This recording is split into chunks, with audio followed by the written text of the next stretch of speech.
Hello, everybody. Welcome back to a very special day. A lot of us have been waiting, 4, 5 years for this day to arrive. Welcome, everybody. Not the nicest weather here in LA this morning, as you can tell by barely being able to see our airplane about 10 feet away from it. Welcome, everybody. Greg Jackson, 12 cut, always flying, donuts and wings. Flyboy, good to see you. Tori Light, good to see you. Leonard Grant II, good to see you. Mateo, welcome aboard. Matt Johnson coming back up into first class. Huge no floaties to you, Matt. Thank you very much for support, man. I really do appreciate you. Simple Takeoffs, welcome. Quick Match, welcome. Aviator Planet, welcome. Hamza, good to see you back. Supersonic Jellybean, welcome aboard, my friend. Alexi Rastas, good to see you. Mr. Nice Guy, welcome. Spike Flies, welcome. Jack Edge, welcome. Ben Allen, welcome. Drew Manis, good to see you. QRV778, good to see you. Cloud Gaming, welcome. Chris Scott, welcome. Jakob Snajberg, good to see you, Jakob. Hope all is well. Jared Kerwan, welcome aboard. Hope all is well with you, man. Max Fred, good to see you. Daza, good to see you, my friend. How are you, sir? Welcome back. Hope all is well. Thanks for stopping by today. Pierce Leverin, good to see you, Pierce. Welcome. Flying FS, good to see you. North King, welcome. Matthew O, good to see you, my friend. Bloody G, good to see you. The Flying Moose, welcome back. Jay Savvy, good to see you. Gushan, welcome aboard. Hope all is well. Matthew Nadell, welcome. Rex Royce, good to see you. Welcome, everybody. I hope you guys are all having a great week. The day is upon us. If you didn't know, this airplane is now available for purchase. You can head over to the xplane.org store, or as soon as Nightbot comes in here. Did I bring Nightbot in here? Nightbot, are you coming? I think Nightbot should be here any second. Yeah, Nightbot should be here any second. In that case, you can put !aircraft in chat. That will provide you with a link directly to this airplane. It is available for everybody to purchase. You can now add this wonderful airplane to your hangar. Sweet. Thank you, everybody, for tuning in. I know everybody and their grandmother this morning is streaming the MD-11, so I hope you guys have been able to head over to some other streams. You've been able to see how those people have been flying the airplane. So welcome, everybody. I hope everybody is doing well. Thank you so much for stopping by again today. Really do appreciate it. Across the pond next Saturday will be just MD-11s, most likely. Is it next Saturday already? I didn't even get a sign up for it, so I may have to go and look into that and figure out how I can sign up. Welcome, everybody. Thank you again for tuning in. Hope you guys enjoy today's stream. It should be a lot of fun. We're doing some SoCal flying. We're going to be flying from LAX to Oakland, basically the reverse route of what we did earlier on during the week on Monday. We're going to be doing LA to Oakland, Oakland to Ontario. We're going to be rocking the MD-11. Absolutely beautiful. You can barely see the car lights driving by. It's really foggy here in LA this morning, like absolutely crazy. So very much looking forward to this one. Is Zelnav still bugged where it doesn't follow the line? Nope. Like I said, listen, I totally understand you guys all being concerned about that, but I think I mentioned it about 50 times during the stream the other day. That was a bug that had just arisen. So I had 9 betas previous to the version that they gave me the other day. No LNAV issues whatsoever. So I have a newer version of what I was using the other day. So this is the version that everybody has right now. This is the org store version of the airplane. I did 2 flights yesterday. The aircraft flew dead on the LNAV the entire time. No issues. So like I said, the bug that whatever we were getting the other day when we were flying, when we were doing our showcase, was a bug that had just arisen.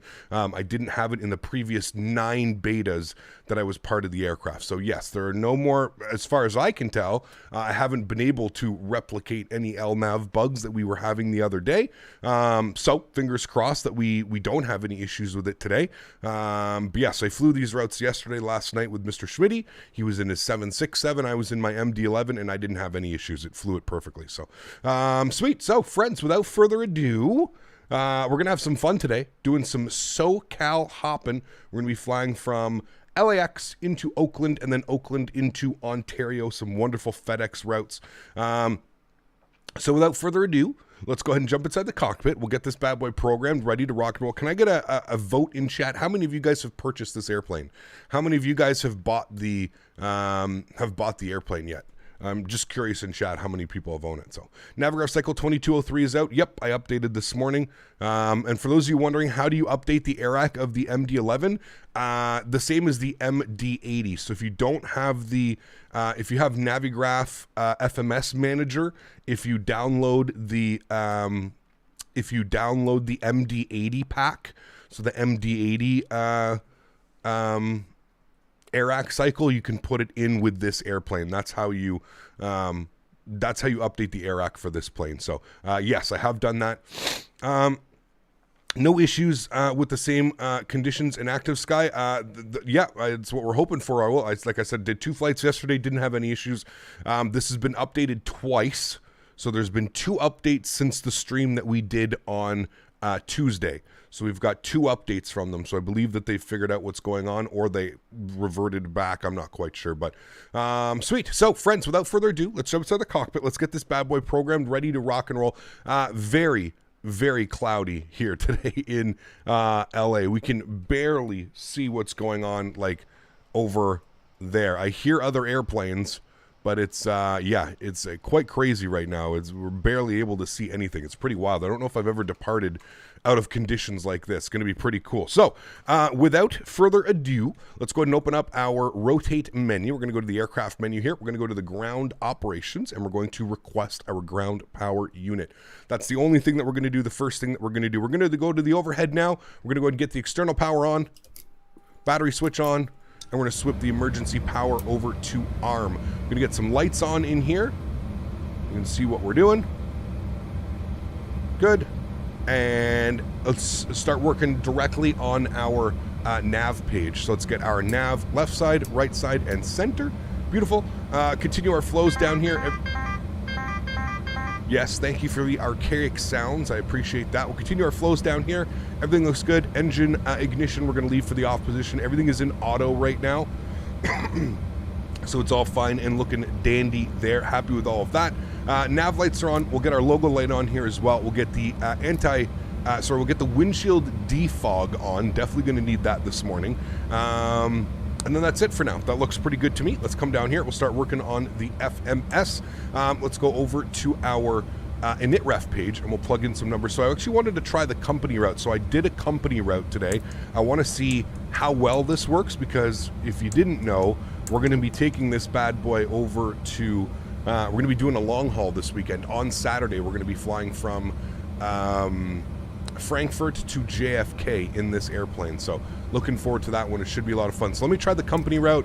Hey, company route worked. Sweet. Okay, cool. So we know that company routes work. Company routes are a little bit different. You have to save it as a text file. Pardon me, Jesus, scratchy throat this morning. Weather is just crazy out there. Let's initialize the IRS. That should be fine. That's all done.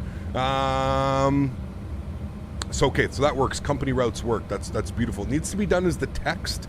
So there's not an actual routing page through SimBrief. So if I go over to SimBrief here and I show you, if you want to do a company route, just download the JarDesign. Find anything that's .text. As long as it's for X-Plane and it's .text, it will. I assume SimBrief will update and give us an option for the MD-11 somewhere in the near future, but it doesn't work with .fms plans for X-Plane 11. You have to use anything that's .text. So I wouldn't use anything that's not used for X-Plane either. That's like Microsoft Flight Simulator or FSX, the Leonardo MD-80 or P3D. So I would find an aircraft, let's say an aircraft that we know works for X-Plane, and I would use that. So there's not very many options. I found that the JarDesign is the best one. So you would just download that, and then you actually place it into your aircraft folder. If you come over here, you go aircraft, and you go to rotate MD-11. You come down here, and you go to user data,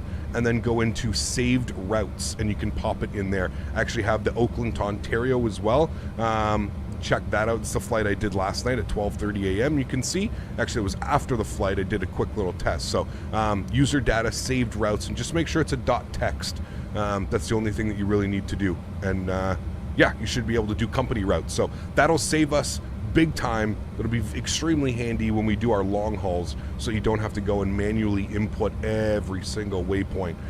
That could be a pain in the ass real quick. So there we go. Quick little tips this morning, things that I've noticed. So looking good. I love how the folder is called X-Plane shit. Yeah, dude, listen, you have no clue how much stuff is in that folder. Literal shit is in that folder. There's a lot of stuff in there, man. All right, our alternate today is going to be KSMF. Yes, SMF.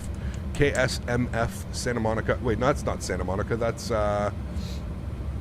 what is that? That's Sacramento. Sacramento. All right, our flight number this afternoon, we are FedEx 1825. We'll plug that in here, 1825. Good. We'll throw that into there. And that's it. We've got our PDC here, so we're going to go over our PDC. We'll make sure we've got everything in here. So we've been cleared into Oakland via the Lady J for departure, the Coreds transition. That all looks good. Okay, cool. So let's go to our flight plan page. Actually, before I do any of this, let's start loading the airplane, shall we? So let's go to the MD-11, we'll go to the aircraft menu, we'll go to the load manager. Looking for a zero fuel weight today. Again, we are in kilograms, not in pounds. Zero fuel weight today of 185, 185.6. So 185.6 is what we're looking for. 185.6. There we go. 185.6 on the zero fuel weight. Wonderful. We're going to go with block fuel on today's flight, 17,545. Okay, we'll enter that in. Taxi fuel, I'm just going to put 250 kg. You really shouldn't use anymore. It's literally idle. Also, I figured out I do have a bug. Now you can see that my gear is 3 green. I meant to do that before. Anyways, there is a bug with my... I tried to replicate it with my honeycomb. I don't know what it is. I may actually have to go and rebind all of my gear controls, but there's your 4 greens, so everything should be fine. Maybe it's something that you have to do when you get inside the airplane. You have to like notch it down, but I don't think so. Trip fuel, which you guys taught me about on Tuesday, we can plug in here. So our trip fuel that we're planning to burn is 85.63. 85.63. There we go. Wonderful. Cool. Let's go ahead and apply load. Actually, wait, we're going to move our CG. So takeoff CG, as per the manuals, we need to put between 30 and 31. I like to have it at 30.5. I find that's right in the middle of what they suggest. 30.5 is our takeoff CG, so that looks good. We'll go and apply load to aircraft and FMS. You'll see the aircraft do a little bit of a dip down. Beautiful. There we go. We've got a nice hefty load on the airplane today. Quite a heavy aircraft, so that's good. Sweet. Tow weight of 202. Definitely a heavy airplane. That's sitting at like 460,000 pounds or something like that, so crazy. Sweet. So let's come back down here to the FMC. Let's start plugging in some information. So you can see that the flight running, entering of the route did work well. We've got Coreds and we've got Argood, which are the only 2 waypoints in our flight plan. So we're going to go to LAX, we're going to go to standard instrument departures, we're going to plan for the Lady J4 departure, again with the Coreds transition out of runway 25 left. We'll go ahead and insert that. Beautiful. We'll scroll down here. We should have everything in here from Argood, which is the next waypoint after Coreds. From Argood, we're jumping on to the arrival, so we'll go to Oakland, we'll go to our star, we're going to be planning the EMZO 3 arrival from Argood, and we're expecting the ILS runway 30 from Franny, and that's it. Insert that. Beautiful. Simple. Done. Flight plan is all inserted in there, and you can see there's no discontinuities, there's nothing. Really impressed with this FMC. It's actually been really good. I've had no issues with it. It's a little bit different than the MD-80 as far as setting things up, but also very familiar and very... It's almost like a Boeing FMC. It's like a mix between a Boeing and an Airbus. It's pretty funny how McDonnell actually was running these aircraft. It's quite funny. So all of that is set. We can go back to our NITREF page. Cruise altitude today is going to be 340, 34,000 feet. We're looking for a cost index today of, what does it want here? 60. So cost index of 60. So go ahead and throw there. You can see our opt flight level is going to be 366. That's fine. We'll just keep it at 340. It's not that long of a flight. I think we're scheduled for 56 minutes on the flight time today. So that's all good. If we scroll over here, all of that information should be brought into the FMC, which it was. You can see our zero fuel weight 185.6 with our tow weight of 202.9. That all looks good. Zero fuel weight CG 27.2. That is all set. We're looking good there. Let's go to the takeoff/approach charts and page in the FMC. Flex temperature today, we've got quite a long runway here in LA, so we can probably put a flex of about 45 degrees. That's going to give us a PAX off N1 percentage of 101.6. I'm going to go with 40. I'd like to see a little bit higher of an N1 just on departure because it really helps get this bad boy out of here. 40 flex is fine. 102.7, I'm happy with that. Flaps today are going to be set to position 20 for departure. Gives us a stab trim of 5.1. Slope, we're not doing any slope today, so I can actually go up or down, whichever one you want. 0.0. And we have a headwind of, let's take a look at the winds here in LA. Conditions, KLAX. We've got winds of 8 knots. So put headwind of 8. And we'll go ahead and, or sorry, I think you have to do 0.8. And then we can throw that in there. Good. Outside air temperature right now in LA is 14 degrees. So we'll throw that in there. Beautiful. We're going to get our V speeds, and we're going to check to confirm. We've got a V1 of 131, VR of 151, and a V2 of 156. That all looks good. Climb thrust, we're going to put at 1,500 feet. And acceleration, so our acceleration up to 250 knots, we can do at 3,000 feet. That'll help out with the departure. Wonderful. All of that looks good. I'm happy with all of that.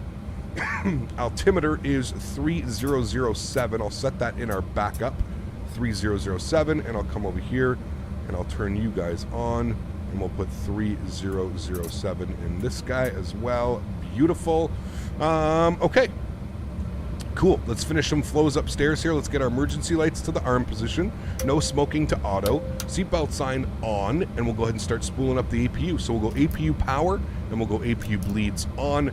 That will go ahead and spool up the APU. We'll give that a couple minutes to get itself up and running. We're going to put in our cruise altitude here, so it's going to be 34,000 feet. We'll get this in. Good. You can come off. You can come off. We'll come down here. We'll move this guy clear and over to flight plan. There we go. Again, independent FMCs, which leads me to believe that we're going to get some type of shared cockpit feature with this aircraft, which would be really cool. Imagine doing a nice big long haul in this airplane with some shared cockpit or something like that. Hopefully we get that. What's that add-on? The one that FlyJSim was working on, but then they're not working on it anymore. I can't remember. What does Flex stand for? It's basically a engine protection system. So yeah, will it work with version MD-11 11.5? I don't know, Vlad. I think so. I'm not quite sure. It might be 5.5 up. I'm not quite sure. So you didn't know what weather plugin Cap's using to get the fog like that. Active Sky. Active Sky for XP is what I'm using. Trim, yeah, you can't set your trim till the engines are on, Hamza. So the trim cannot be set till engines are on because there's no hydraulic pumps on right now. The engine, I believe it's engine number 1 needs to be on for hydraulic pressure to be active. Can you move the rudder? Not right now. So PDC says initially 5. Yep, so Rex, flying this airplane, it's a little bit different. So what you do is per the SOP, so per the standard operating procedures, what they have basically with the paperwork that comes with the airplane, it says that you always set your cruise altitude and then you hit the little profile button. So what's going to happen is off of departure, if we come down here and we look at our flight plan, off of departure, the airplane knows that at Hipper we need to be at 3,000 or below. At Evos, we need to be at 5,000 or below. At McGee, we need to be at 8,000. At Malibu, we need to be above 7. At Lady J, 8,000. And then after Rugby. So what the airplane's going to do is the airplane is going to hold itself at 8,000 feet is what it looks like to me, because we've got a hold at McGee at 8,000 and we've got a 8,000 at Lady J as well. So even though we've got 34,000 feet plugged in here, as long as we have the profile button armed, the airplane should not go above that 8,000 feet. And you'll actually see it once we get airborne. It'll say like profile, and then it'll say like, you know, or it's going to say hold in magenta and 8,000. So that's what needs to be done with this guy. Although you're not wrong, usually with almost every other airplane, you would set 5,000 feet because you don't want the airplane to go above that. But yeah, that's how you want it with this airplane. A little bit different. There's things that are a little bit different than this airplane. There's things that are a little bit more quirky and stuff. So it's kind of cool. It's a little bit different. Again, it's going to be something different. If you've never flown it, it's going to be a little bit of a different experience. Squawk code today 7174. Good. We'll turn that on and reporting. They can now see us. Good. If we go upstairs, I believe our APU system is on because I hear the bleed system, so that's good. Let's go ahead and remove our external power. Wonderful. Let's go to the plugins page. We'll go to the MD-11. We'll go to the aircraft menu, ground operations. Let's remove our wheel chocks. Let's remove the ground power. We're ready for push and start, friends. So let's go to plugins. Let's go to better pushback. We'll go to start pushback.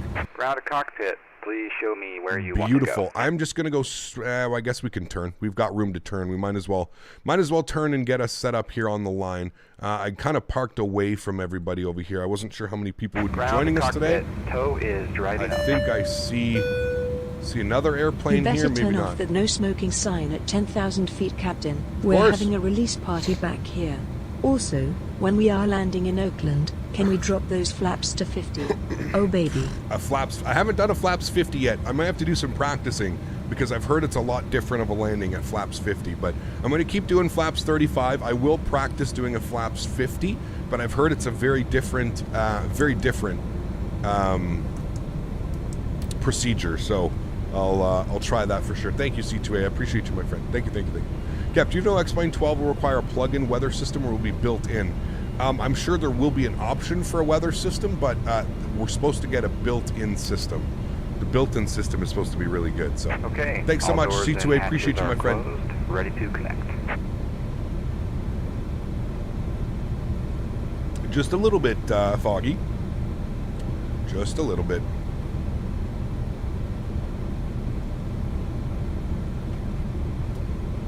Do you have to set the anti-skid? I believe it's already done, Diego. Is it a bad idea to test flight in Discord? Would be fun, just like your preview with the Avrojet. Maybe. I don't know. We'll see. The marine layer's coming in. Yes. Do we know if this will work for X-Plane 12? I believe it will work for X-Plane 12, yes. If you haven't figured out the terrain radar, it's the push button to the left of the speed dial. Toggles between Weather X and terrain. Yes, thank you, Daniel. Somebody was pointing that out. I think I need to update my, I forget what the hell, what it's called, terrain radar. I think I need to update my terrain radar because I think there's an update for this airplane. I'm not quite sure what it uses, if that is indeed what it uses, but I'm not sure. Contact ground. Okay, so contact ground. I'm ready to taxi. Okay, so let's go ahead and go like this. I'm going to go ahead and remove the park brake. I'm going to open the doors. Starting pushback, and you may start engine. As I've discovered that the engine sounds are way better with the doors open. So, enjoy the startup with the engines on. Let's go ahead and get our red beacon light on now that we're moving. Let's get our engine start system A on. We'll wait for the packs to turn off. There we go. And let's go ahead and spool up engine number 3. Enjoy. Start. We'll come down here. N2 percentage, looking for a rise. There it goes. Only using active sky or with enhanced skyscapes? I'm using enhanced skyscapes as well. Yes. And we're looking for 15% before we introduce fuel. Mohammed, what's up, my friend? Good to see you, dude. Welcome back. Hope all's well. 15% will introduce fuel. Cat Britannia, how are you, my friend? Good to see you.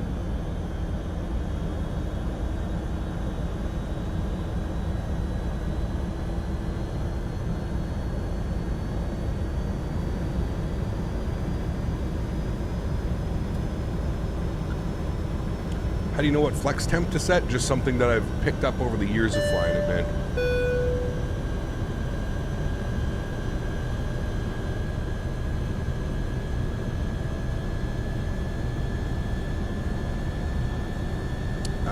We've got Matthew O, 33 months. Holy. Thanks for support, man. I appreciate you, dude. So YouTube looks a bit broken today. It says 25 months, but it's 2 years and 8 months. Ready to get some glorious butter today. Thank you for the support, my friend. I appreciate you as always, dude. Thank you. Hope I can achieve this glorious butter. Thanks for your support, Matthew. I appreciate you, man. However many months.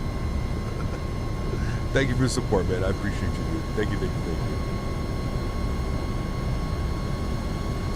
There's an MD-11 coming from Microsoft. Yes, it's done by TFDI. All right, we've got a good start on engine number 3. Let's go ahead and put engine number 1.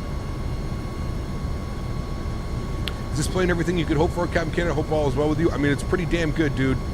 Pretty damn good. There's a couple of things that I think are going to get fixed over the next little bit.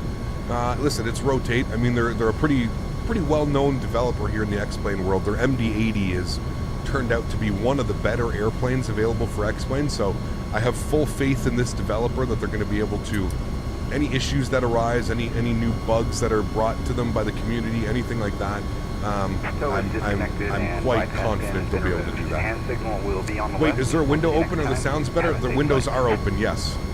I've opened the windows because I just want to show you how, apparently this is exactly how the MD-80 is in real life. Sorry, the MD-11. You have to remember this airplane is old, built in the 90s, early 90s, like 1990. I believe production started in 88 when I was born, so it's as old as me. The windows are big old thick boys. So apparently you don't hear a lot from inside the cockpit. But yes, the windows are open to simulate a better sound experience for you.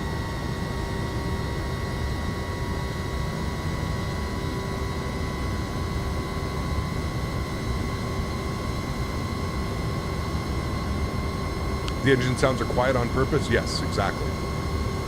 Exactly. All right. Engine 3, engine 1 is good. Spool up engine 2. Do we have a release date? It's out now, Slav Trooper. Exclamation point aircraft in chat, man. You can go and buy it. All right, engine number 3 is on. Looking good. We're looking for 15% before we introduce fuel.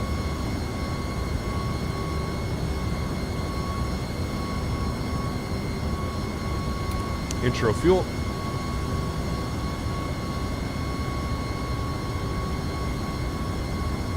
Looking good.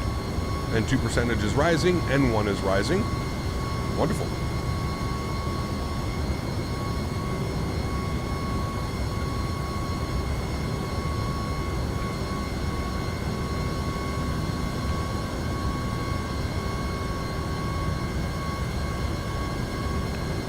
Your sounds are really quiet. Just open the window. Open the windows, man. Gets real loud when you open those bad boys up.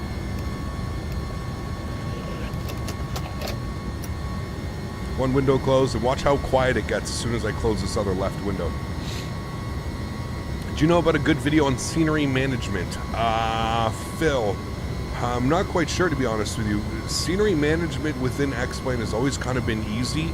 Once you wrap your head around it, all you have to do is you basically just, your scenery.ini, that's the key to X-Plane, is that scenery ini file. It's kind of archaic, the way that X-Plane is built.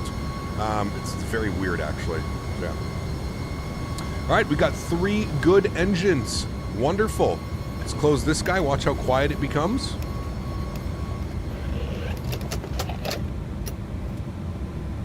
So there you go. Again, quiet on purpose, I believe, is the point here. Wonderful. We're looking good. Let's go ahead and get our stab trim set. We need 5.1. We'll hear the beautiful lady scream at us. Amelizer motion.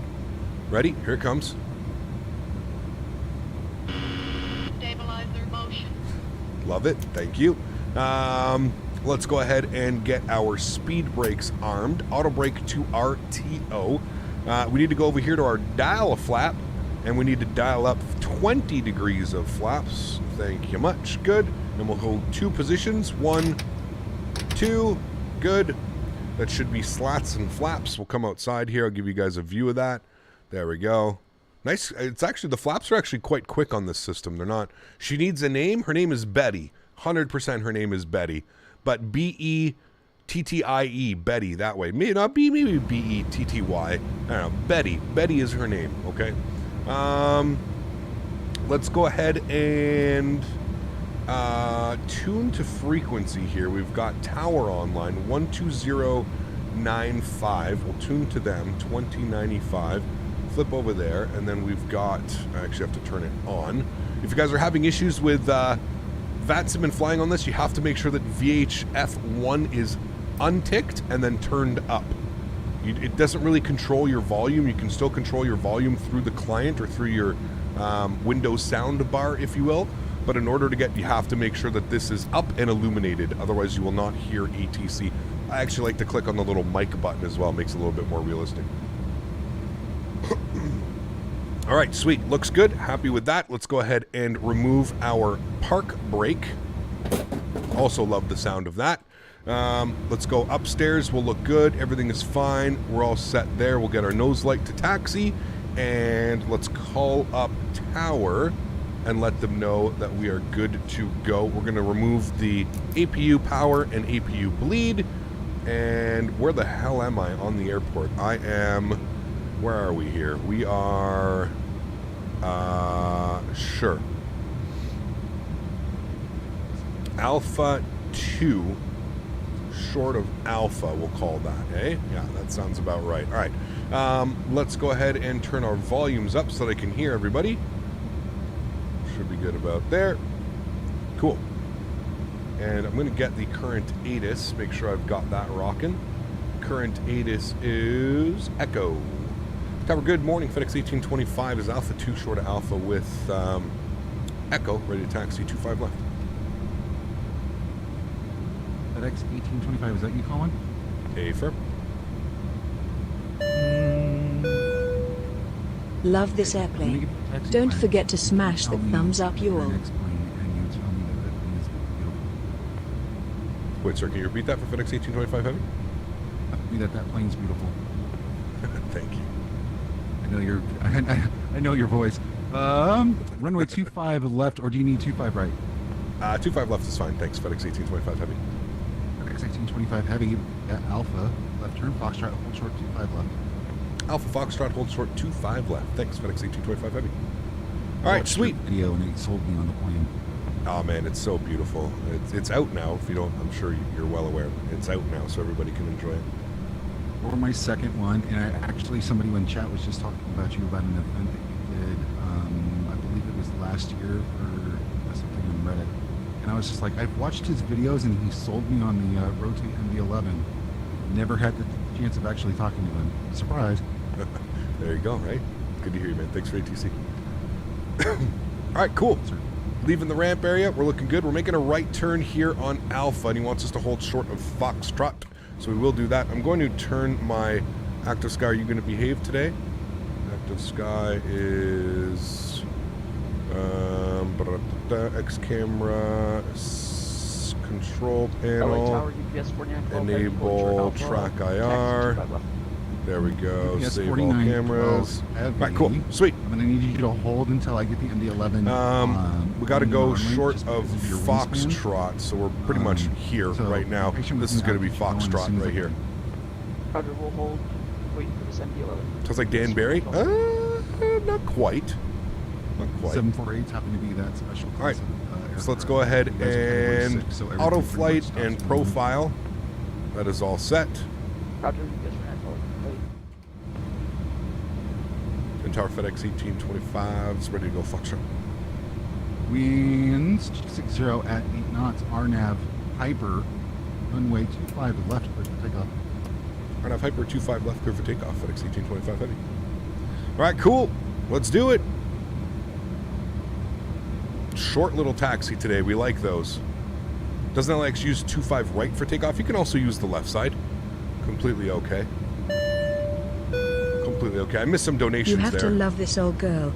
Yes. It's a bit new and old mixed together, like Yes. those old microwaves with the timer dial. Come on, Captain. Crack open that window and give us a little throttle. Oh, I want to jeez. hear those engines whistle. I'll do it when we land. I'll open them up. I don't want to open it up now because that would just not be good. But can this plane fly with just 2 engines? I believe so. I don't know if you'd want to do that, but I believe so. Yes. Once I get him rolling down the runway, I'll put you in. All right, cool. Call for, Let's get ourselves lined up nicely here. We're all ready to rock and roll. Missed a couple donations there. Bear with me for a second. I just want to get to those. That was, who was that? We had C2A. Thank you for the $3, my man. And then we had, I swear I missed one. It was Cade Stevens. Cade, thank you for the support, man. Dropping the 5-bomb. Says, love this airplane. Don't forget to smash that thumbs up, y'all. Yes, thank you very much, guys. If you haven't done so, don't forget to smash down that thumbs up. Enjoy the departure, guys. Catch you on the other side. Joystick cam is going on. Throttles to 40. Let's do it, friends. Timer on. Boom. Let's go, guys. Let's punch it. Nose down pressure. Packs off. Auto thrust system takes over. Beautiful. Rocking and rolling. Takeoff power is set. Airspeed is alive. 80 knots. We're neutral. It's so weird to not see anything down the runway. Holy macaroni. V1. Rotate. Positive rate. Gears going up. Really got to fly your systems here, friends. Keeping our eyes on the PFD. Can't rely on looking outside. So fly your systems. 26. They ideally shouldn't kill you. LA Tower. Clearance on request. Standby. I might have to make a modification to you. Break. FedEx 1825 Heavy. It was a pleasure talking to you, sir. Over to departure 124.3. See ya. Over departure 124.3. Thanks for wonderful ATC, man. Have yourself a lot of fun when you pick this bird up. Cheers. Oh, we will. 124.3. Bad, Yes, Captain Canada, for not 49, having that in there already. But we'll plug that in now. We're above that, like that layer of fog, that sea layer. What do they call it? Something layer. Anyways, we're looking good. We're waiting for climb power to come in at 3,000. Just confirm we need to request clearance for you. Cali 1, SoCal, Cal All right, 1, let's 1, track nav. SoCal departure, I am not covering Long Beach. You can take off at your own discretion. If you're going westbound, then give me a call once you're airborne. All right, there's 240. We can go flaps retracted. Los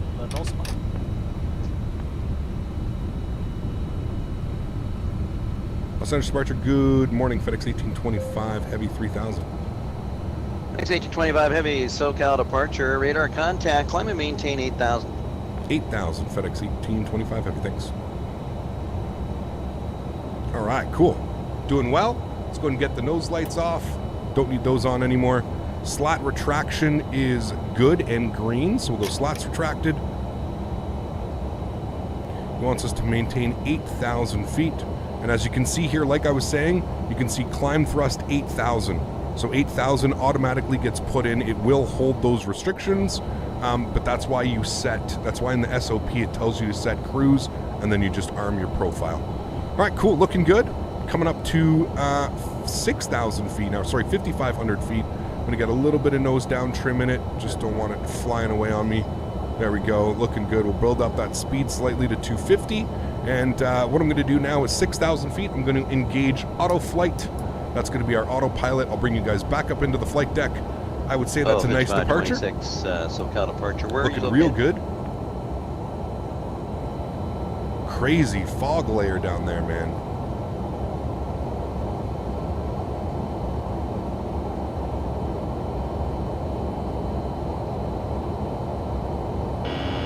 Stabilizer motion. All right, and as you can see, it switches to hold 8,000, which is exactly what it's supposed to do. We didn't have to touch anything. We haven't touched anything. Let's get our ground spoilers disarmed. Where's my hand? Disarmed. Auto brake off as well. And yeah, we didn't have to touch anything, and she's still doing her thing. Yeah, that marine layer is pretty crazy down there, man. Like, pretty crazy indeed. Betty. Betty's making her announcements. FedEx 1825 Heavy. We'll get you higher shortly. I need to keep you underneath the arrival stream. No worries at all, FedEx 1825 Heavy.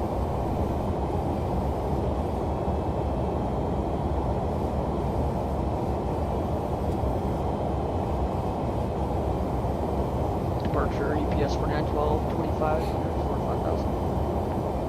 PS 4912 Heavy, SoCal departure. What was that call out? Radar It's contact, the, climb and maintain to 8,000. let you know that the stabilizer is moving.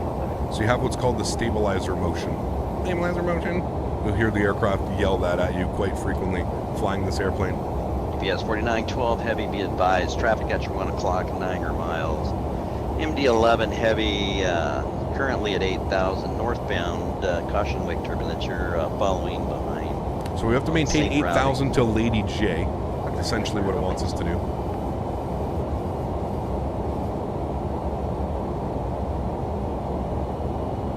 As you can see, FedEx 1825 Heavy, climb and maintain 1 tree, 13,000. 13,000 FedEx 1825 Heavy. All right, so he's cleared us up. So we're just going to climb right now at about 2,000 feet per minute. 13,000. We'll keep that in. If we need to do a hold at 13, we can. But I'm assuming he's going to bring us higher. So Soren, thank you so much for support, my friend. I appreciate you, dude. Huge no floaties, dropping the 200 Danish kronen. Thank you for support, man. The MD just overshot the hell out of that turn. It does quite a bit, Captain Lee. It's you have to remember, dude, it's a very old airplane. Very old airplane. Apparently, it's very common. Hello, Soren. Thank you very much for support, my friend. Appreciate you, dude. Huge no floaties to you. Thank you very much for supporting the channel. I appreciate that. Yeah, apparently it's fairly common. It's a fairly common occurrence to see this airplane overshoot and to... FedEx 1825 Heavy. Climb at your own risk. Flight level 340. You're leaving my airspace. Radar service terminated. Frequency change is approved. Los Angeles Center offline. Switch to advisory 122.8. You have a good flight. Alrighty, climb up to flight level 340 over to Unicom 122.8. Thanks for wonderful ATC. We'll see you soon. FedEx 1825 Heavy. FedEx 1825 Heavy. Just before you switch frequency, I have a bone to pick with you. Thanks a lot. Now I got to go buy this MD-11 that you were showing the other day. By the way, thanks for doing that. That's a good opportunity for us to look at it before we have to spend our hard-earned cash for something that might not be good. No worries, man. It's my pleasure. I usually only do it for airplanes that I truly believe in. I don't think you'd ever see me do it in something that I wouldn't allow you guys to spend your hard-earned money, because I know how expensive this hobby can be. Appreciate the kind words, man. And thanks for the ATC this morning. We really do appreciate it. Thank you. All right, you take care. Cheers, man. In our skies. Thank you, dude. Cheers. All right, over to Unicom. Man, it's friendly ATC today. My goodness. Can we get some no floaties in chat for just the friendliest ATC out there? Holy macaroni. The friendly ATC today. Absolutely awesome. Greg, what's up, dude? Good to see you, man. Welcome aboard. Hope all's well. All right, so there we go. We're following our LNAV beautifully. We're climbing up through 13,000 feet now. We've achieved our climb speed, 332 knots. So all is well there. We're looking good. Climbing up and away, my friends. Beautiful. Leaving Los Angeles behind us.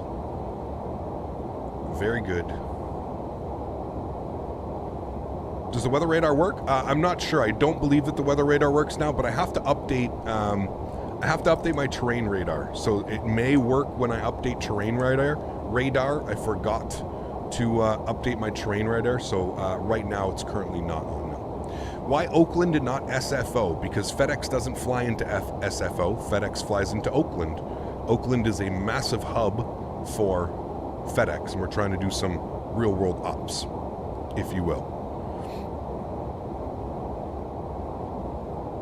We got like 4 layers down right now. We've got all that fog down here, and then we've got these layers coming up. Actually, what we need to do is temperature's only at +4, and we're about to coming up into some soup. So let's go ahead and get the anti-ice on, engines, airframe, and windows. Is it easier to fly the 7.4 than the MD-11? I don't know, man. I don't know. I mean, I don't want to say they're fairly similar, because they're not. 18,000 feet will go standard barometric pressure. Very different airplanes. I'm not sure which one would be easier. I believe, like, once you get into, like, the 7.4, like, 400, it's probably more advanced than this one. But, yeah, I don't know. It really depends. Really depends. SFO sucks for landing and taxi. Well, I mean, I wouldn't mind that, but we'll enjoy watching this beast. Powerful? It is. Yes. Very powerful airplane.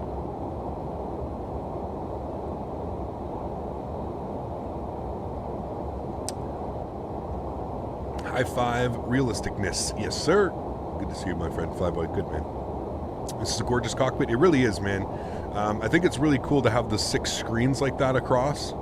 It's like, that's what I mean. It's somebody nailed it. I think it was Seat 2A just before departure. He said it's like that perfect combination of old school and new school technologies. You know what I mean? It really is. That's the perfect way to explain what this airplane is.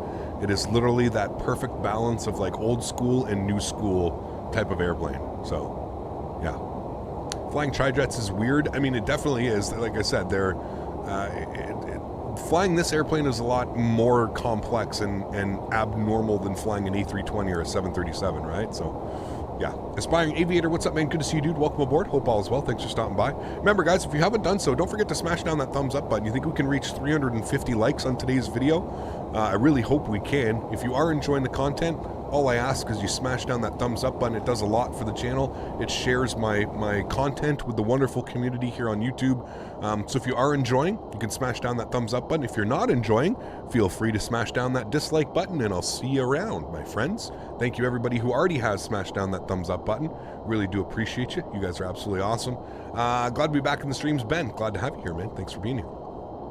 He kept, sorry I'm late. The Spurd looks amazing. It is. It's quite a treat. It is quite a treat to fly. I think it's an extremely complex airplane. I keep getting asked this question, do I feel that it's study level? I'm gonna be real with you right now. I absolutely hate the term study level, because here's the reason why. Everybody has their own opinion on what they feel is study level. What is study level? I don't fucking know, dude. Study level, it's this thing that everybody seems to drool over and want over, but when I speak to people in the community and I ask them, everybody has their own different opinion of what they feel like is study level. So I don't know. I really don't know how to answer that question. To me, is it study level? I mean, yes, because the amount of stuff, and I've gone over this and I'll go over it again here right now, the amount of stuff that comes in the manual, it's absolutely bananas. I mean, the system descriptions, look at this. You've got 19 PDFs of system descriptions, and it explains everything. You open up the electrical, and look, it's gonna come down here, you pop this open, and it literally gives you a picture, and it gives you a full description of what just this single panel does. This is one panel. 5 pages, 6 pages worth of documentation for one panel. So in my opinion, I would put this and I would categorize this as, yes, a study level airplane, because you've got everything here to basically teach you how to fly this airplane properly and effectively like you would in the real world. Now, flight model and all that stuff, that's where, to me, like, there's the real question of if it's actually a study level or something like that. Like I said, I really don't know. I feel like that's a personal opinion. You know what I mean?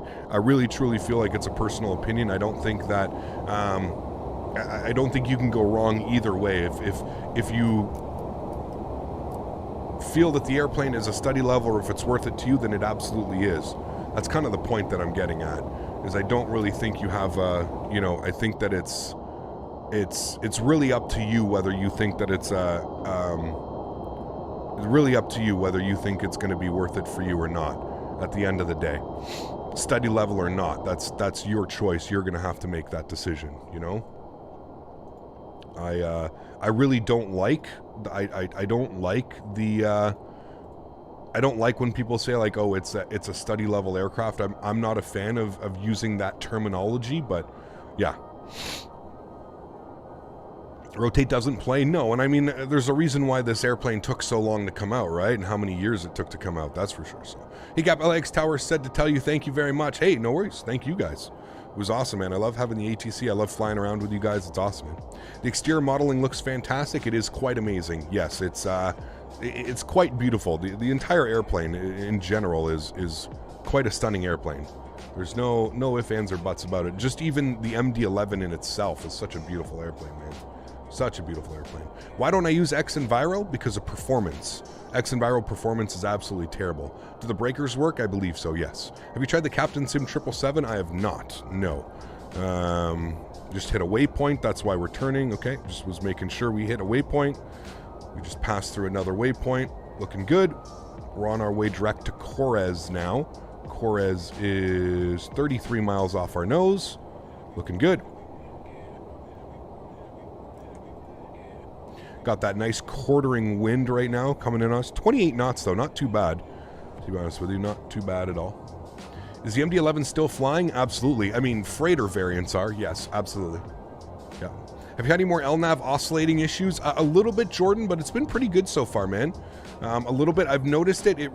I think what it really depends on is your weights and kind of the crosswind that you get, a quartering crosswind. But I did this flight last night and I didn't have any issues. I did actually 2 flights yesterday and I didn't have any issues. I actually spoke in depth with the developer as well. I spoke to them for quite a bit after the stream on Tuesday. Spoke with them a bit. We tried to replicate what was going on.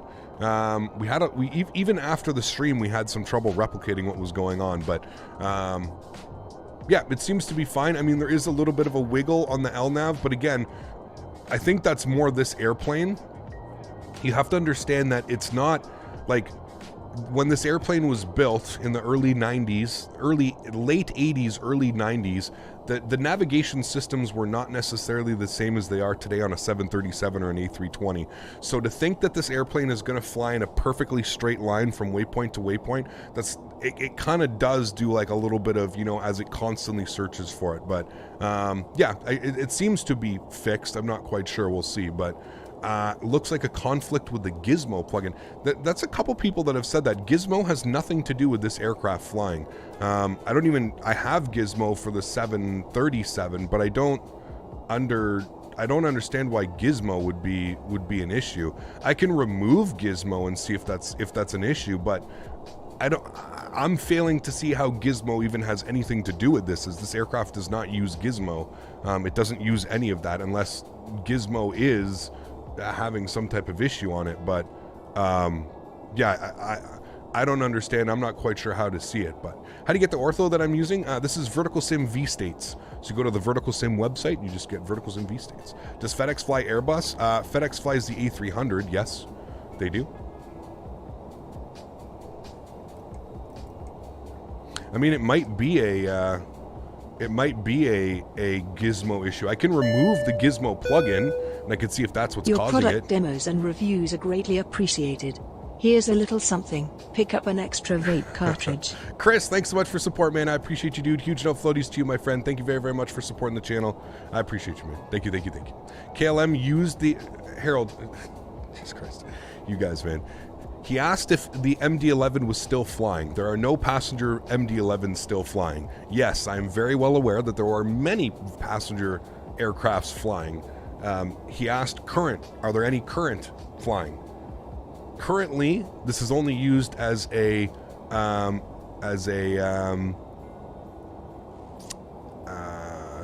cargo carrier. The LNAV issue seemed to be back. It's weird because they weren't here yesterday. When I did this practice flight, I wasn't having any issues. So when the VNAV issues are fixed, like you said, then this plane will be in my hangar tomorrow. There you go. I mean, hey, that's your choice, right? C28, thanks, Captain, man. We're at cruise. Turn off that no smoking sign. I have a packed steamroller back here ready to fire up. Sorry. Also, Hold to on. the Rotate devs who may be watching, passenger version better have functioning ashtrays because #80s. There you go. Smoking is off. Smoking is off. Seatbelts to auto. There we go. Meant the LNAV, yes. So I'm gonna test that for our next flight. I'm gonna remove that's a couple people that have said I made 2 flights today, one with weaving, one without, seems to be random. Got you. Okay. I'm gonna remove. I'm trying to figure out it. To me, it doesn't make sense that Gizmo is causing some issues because this aircraft does not use Gizmo. Like I said, if the aircraft was using Gizmo, I could see it making some issues with it, but it doesn't use Gizmo. So is it worth it? $85 for a poor flight sim guy. I mean, that's up to you, man. Listen, I don't want to be the person to say, yeah, 100% it's worth it. I mean, I've been flying it. There's a bunch of other streamers that are flying it today. I'm sure there's going to be a plethora of content with this airplane over the next, little bit of week, 2 weeks, 3 weeks, a month. You'll have to make that decision yourself, man. I personally believe it's worth the $83. I think that's a fair price tag for what you're getting. But that's myself. I don't know your financial situation. I don't know what's going on, you know? If you're having trouble paying rent, then I'm probably going to say no, don't buy the airplane, right? So, you know, since the no smoking is off, sharing is caring. Oh, I don't share. Since COVID, no sharing. You roll your own, I roll my own. Luca, what's up, dude? Good to see you, man. Can you open a window in the back? I can't smoke, so I need fresh air. Joe, what's up, dude? Oh, man. Yeah, we've got fresh air out there.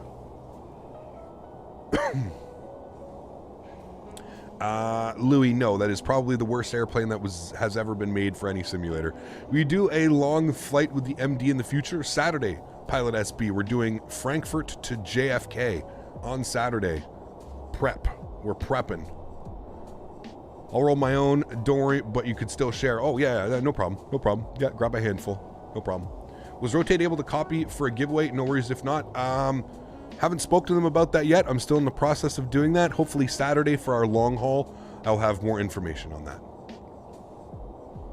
More info.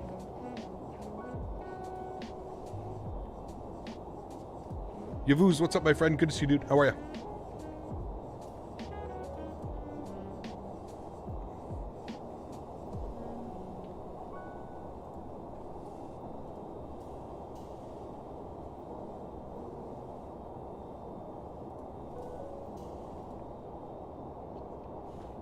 No puff fast, yes. Can get some peanuts. Hey, listen, you guys are cargo today, so if you didn't bring your own peanuts in your cargo, I don't know what to tell you. See what I mean? Like, the airplane's flying, it's flying quite well. We've had a couple, I think what happens is when it makes like a turn to the left or to the right, it has a little bit of issues just because it's so heavy that it takes a little bit to get it back on track. But once you do get it back on track, it seems to follow and track the LNAV just fine. I mean, we've been flying along here on a straight line, no issues. This is what I experienced yesterday with my flight. Really no issues. So I think it's like once you get it on track, and I think maybe that may just be normal. That may just be indicative of the MD-11 because it is so big and such a behemoth, you know? So everybody and their mama will fly this plane for the next 2 to 3 weeks or so, including me. What's up, Cap Canada? Gio, how are you, my man? Good to see you, dude. I know it's different developers, but 717 was spotty sometimes as well. Could be the way they program the systems. I have no clue, man. It could be the way that it is. So could the LNAV issue potentially be an issue with the coding on how the wind affects since it's quartering wind? Maybe, Joe. But yeah, I don't know. Like I said, I had a pretty lengthy discussion with Rotate the other day after the stream on Saturday, and yeah, as you see, it starts approaching the waypoint, so it's going to start switching left to right a little bit. That's normal. As we get close to the waypoint, it's going to get ready to adjust itself to fly exactly over the waypoint. It's going to make a slight left turn after our good, like very slight. We'll see how it manages this. Should be fine. Shouldn't need any oscillating between it. I have a question about the A300 freighter. Does there have to be a specific CG on there to be perfect? I think it does it automatically, Nicholas. I think when you load it, it does it automatically. Just a thought, since it seems to come up on depending. Yeah, Joe, yeah, it's not a bad thought. It's not a bad thought, but yeah, I don't know, man. I kind of showed them everything. They, you know, they know that I'm using Active Sky. I think they're using Active Sky as well. Yeah, not sure.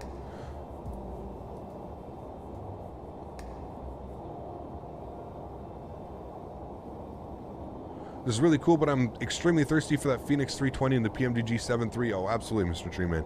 For sure, dude. For sure, for sure.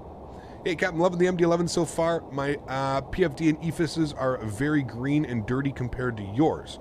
Do you know how to change it, or perhaps it's just the lighting? Probably the lighting, Daniel. What are you using? Are you using any reshade or anything like that? Using anything that would use it like that? So...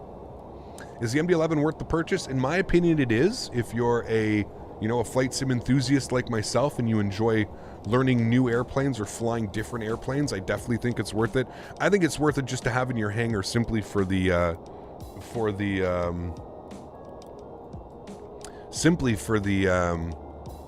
coolness of having it as cargo. I love how there's three lines here too. Absolutely awesome, man.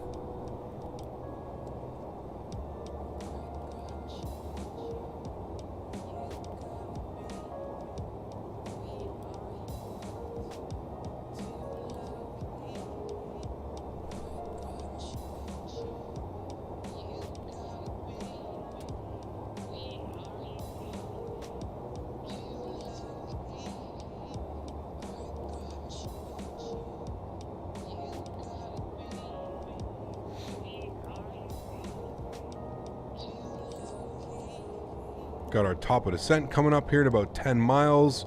So if we look at our charts briefly and we go to the MZO 3 arrival, we see that we need to be above 4,100 at Fanny with a hold at 53. Or no, sorry, we don't need symbol.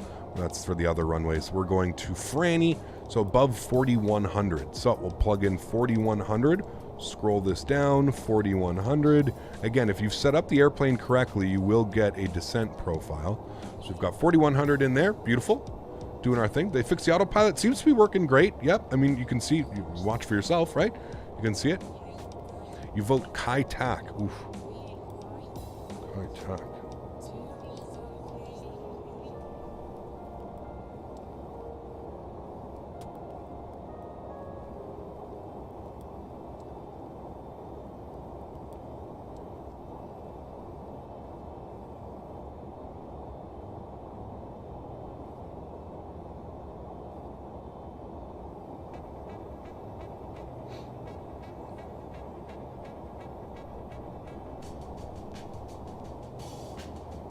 Do you file flight plans off SimBrief? I do, yeah. Sorry, Cap, just got here. I had to unload first. No worries at all, my friend. No worries at all. So I like right off the descent, I love to put a third of my speed brake out just because it helps with that initial descent. Kind of like in the Airbus or in the Boeing, the plane just, the initial descent can be quite jarring and kind of come out of nowhere. So Eva Air and the Kai Tak, yeah, we could definitely look at doing that one for sure, man.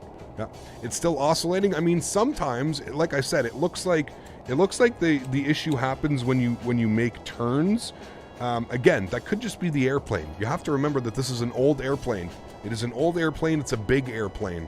So, will it perform? Like, it hasn't continuously oscillated. So if you remember that our flight on Tuesday that we did, the airplane was continuously going left, right, left, right, left, right, left, right. It's not doing that. The airplane right now is flying in a perfectly straight line, as you can see.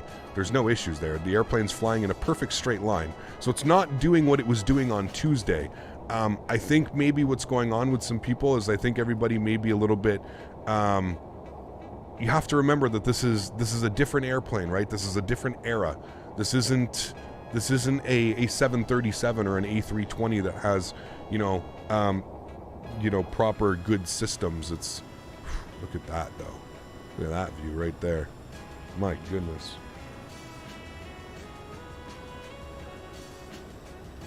Pretty bird. It has a chrono? It does, yeah. Amir, I have no clue, dude, what they planned. No clue, man. I believe they're probably going to be at work here for a while with this bird. They're going to be at work for a while, man. Third engine cam. This is his. There you go.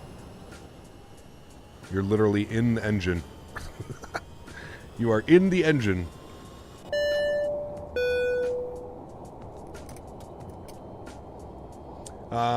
The Photo Jones, thanks for your support, man. Appreciate you, dude, coming in with the love. Thanks so much, Photo Jones. Thank you so much for supporting the channel, my man. I really do appreciate that. Thanks so much, dude. Kept just looking up. Flaps 50 is more common on high elevation fields, so Quito and stuff. Yeah, you don't use.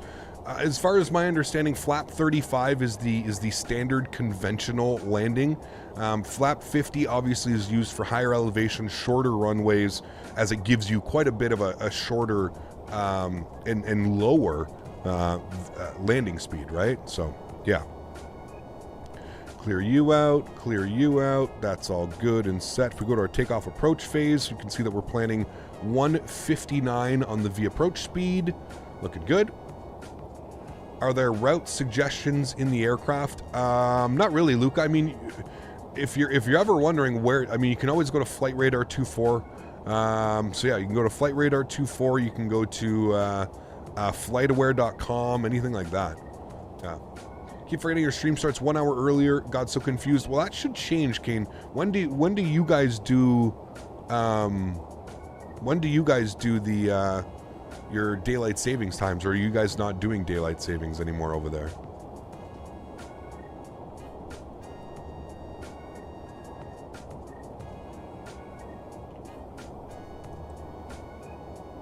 We need to be above 28 at EMZO. We're at 28 at EMZO. Okay, that's fine. Next week, got you.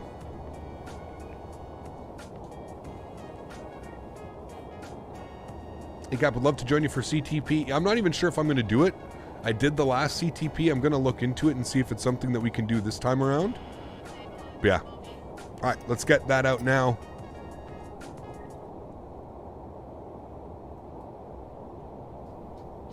Germany is changing on Sunday to summertime. Okay. So Canada and the US do it 2 weeks early, I believe. Sorry, my keyboard is killing me right now. I meant route suggestions / historic routes for some Lufthansa cargo ops or something like that. I don't think that's included, Luca, but those are really easy to find online, Luca. Like, really easy. You have a problem with the brakes. You can't stop the plane. Are you setting auto brake? Make sure you set your auto brake. You can't set it too early either. Let's take a look here at the weather as well. What is the weather in Oakland? Is it as crazy with the marine layer? Oakland, what do we got? We've got 280 at 6, 10 mile visibility, few at 900, scattered at 20,000. Interesting. Okay. U.S. government is currently voting to remove daylight savings. Yeah, it's going to make the rest of the world a little bit crazy, though, man.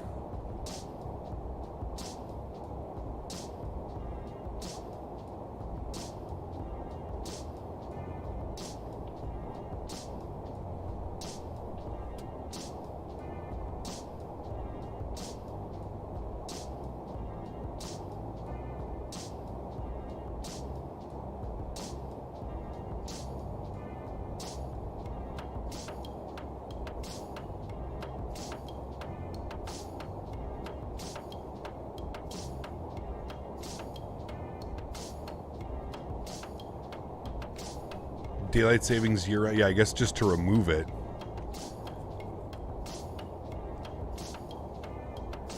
All right, so we've got profile to 17,000. Speed's coming back nicely. I think we've got a 280 knot restriction here at my jaw. So my jaw's coming up. We've got a 280 restriction. We're 3 miles from my jaw. So I'm going to increase the spoilers here to 2/3. That should help. Why is everyone so caught up with the VNAV, LNAV thing? The reality is the aircraft in real life don't fly perfectly straight, so I don't see what the MD-11 is doing odd. I agree with that, Paul. I agree. That's what I mean. I think everybody is so wrapped up about how like a 737 or an A320 flies, and they have to remember that this airplane is old, very old. It's probably got half of the, it's... I think it's pretty normal for it to fluctuate. What I had issues with on Thursday is it was making these real, it was like kind of like, it was getting itself way off path and then backing in and around. This seems to be following, although there is a little bit of oscillation left and right, it seems to be following the flight plan much better than it was on, Tuesday. It's not old. This airplane was built in 1988. That makes it 30-something years old. I would believe that's an old airplane, my friend. Maybe not old to you, but in the aviation world, in the grand scheme of things, this is an older airplane. Yes, it is. My God, after a long hiatus, I'm gifted with a stream. My favorite bird, Big Bird. Any boy, good to see you, man. Appreciate you being here, man. Thank you, thank you, thank you. All right, we're looking good on our speeds, so we can pop those guys back up there. Good. Arm him.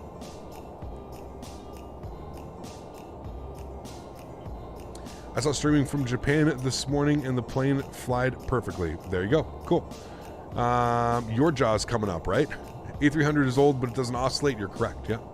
DC-9s have worked on don't oscillate like this. Okay, guys, I listen. Again, I think we're all thinking a little bit too much into it. Is there some tweaking that needs to be done? Yes, absolutely.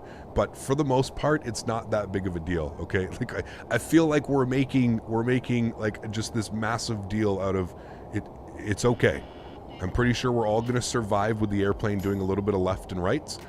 Obviously, Rotate is aware of the factor. They watched my streams. They watch Q8 stream. They watch everybody's streams. I'm sure the forum is going to be filled with people speaking about it.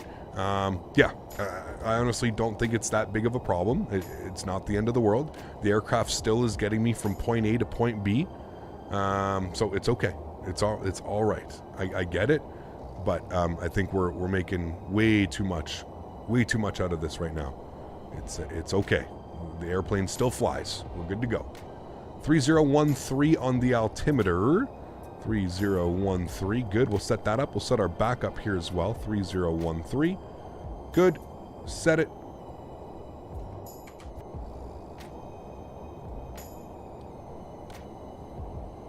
It's release dates. There's going to be some bugs to iron out. Absolutely there is, man. Absolutely. Now it's going to be the, now there's going to be a, now it's in the hands of everybody, right? It's in the hands of the community.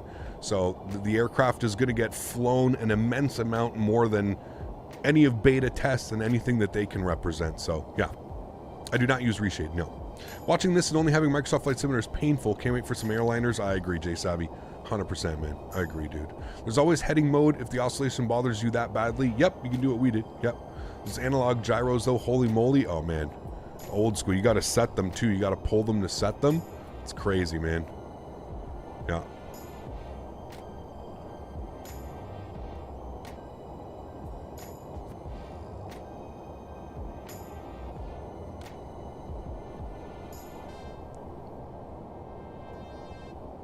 We can try, though. I will try removing Gizmo.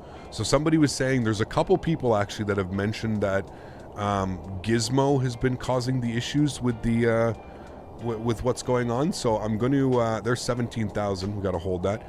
I'll pull Gizmo out on our next flight. I'll pull it out and we'll see how the aircraft performs. So thought on the DC Designs Concorde. I mean, if you're into the Concorde, it's probably a great. But yeah, or activate. Yeah, I could do that. You're right. Gustrum. We go to the plugins admin and we could go to where the hell is it? What am I looking for again? Gizmo 64. Untick. I don't think it's going to change much. Gizmo is used by a couple airplanes. It's like it's another version of Sassel, pretty much. So basically, just make sure that like you have the key on your computer. It's like an anti-pirating software, I believe, is what it is. I think it also sends some stuff to the servers and whatnot. So I only have Microsoft Flight Simulator, and I am just so bored waiting for the PMDG 7.3. I love the A32NX, but you can only do so much, you know? Oh, I agree, man. I 100% agree, Lath. 100% agree, man.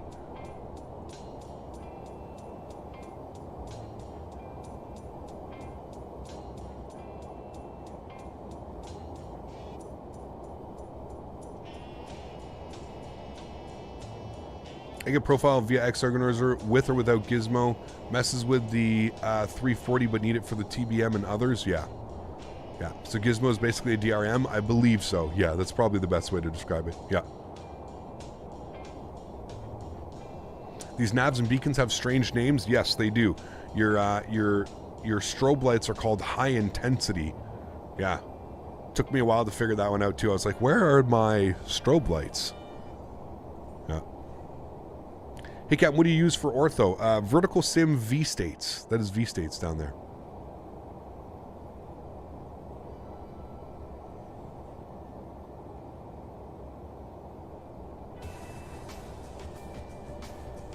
What runway did I play in? Runway 30. 30.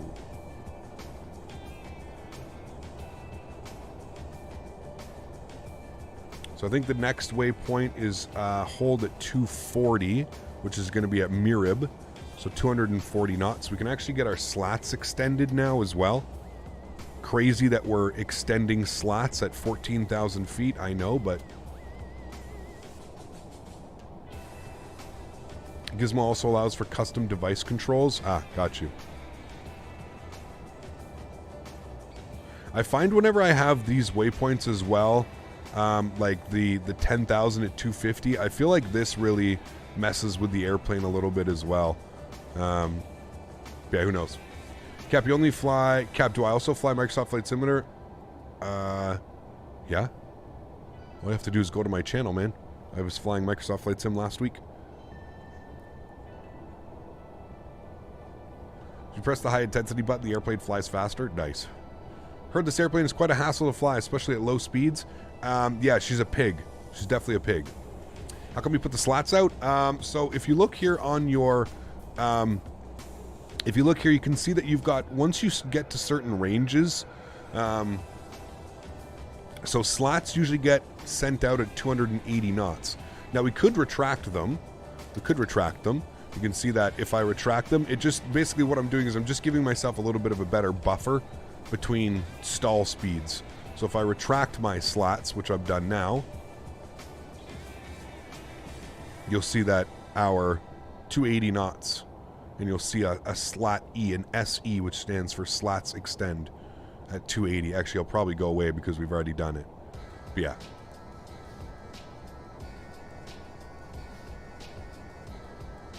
Also, having the slats extended will help with your descent. It'll make sure that you actually hit descent rates a little bit better and stuff. So, hey, got any idea why she won't maintain speed with thrust set to cruise? I'm not above max altitude or weight. End up having to set thrust reverse to max continuous to stay in the air. Huh, that is a weird one. Almost like you have extra drag on the airplane or something. Yeah, I'm not sure about that one. What heat blur is this? My heat blur Lewis script? This is just default, man. Just comes with X-Plane. You still fly FSX? Nothing wrong with that, man. Nothing wrong with that.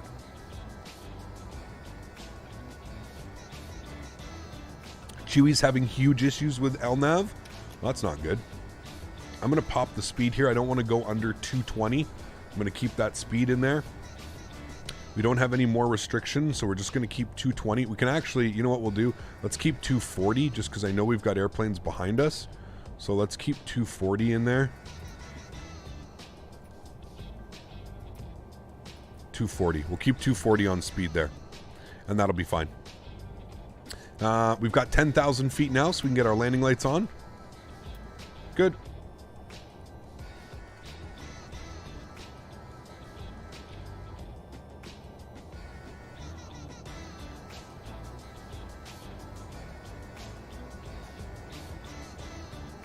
They are, Jaden, yes.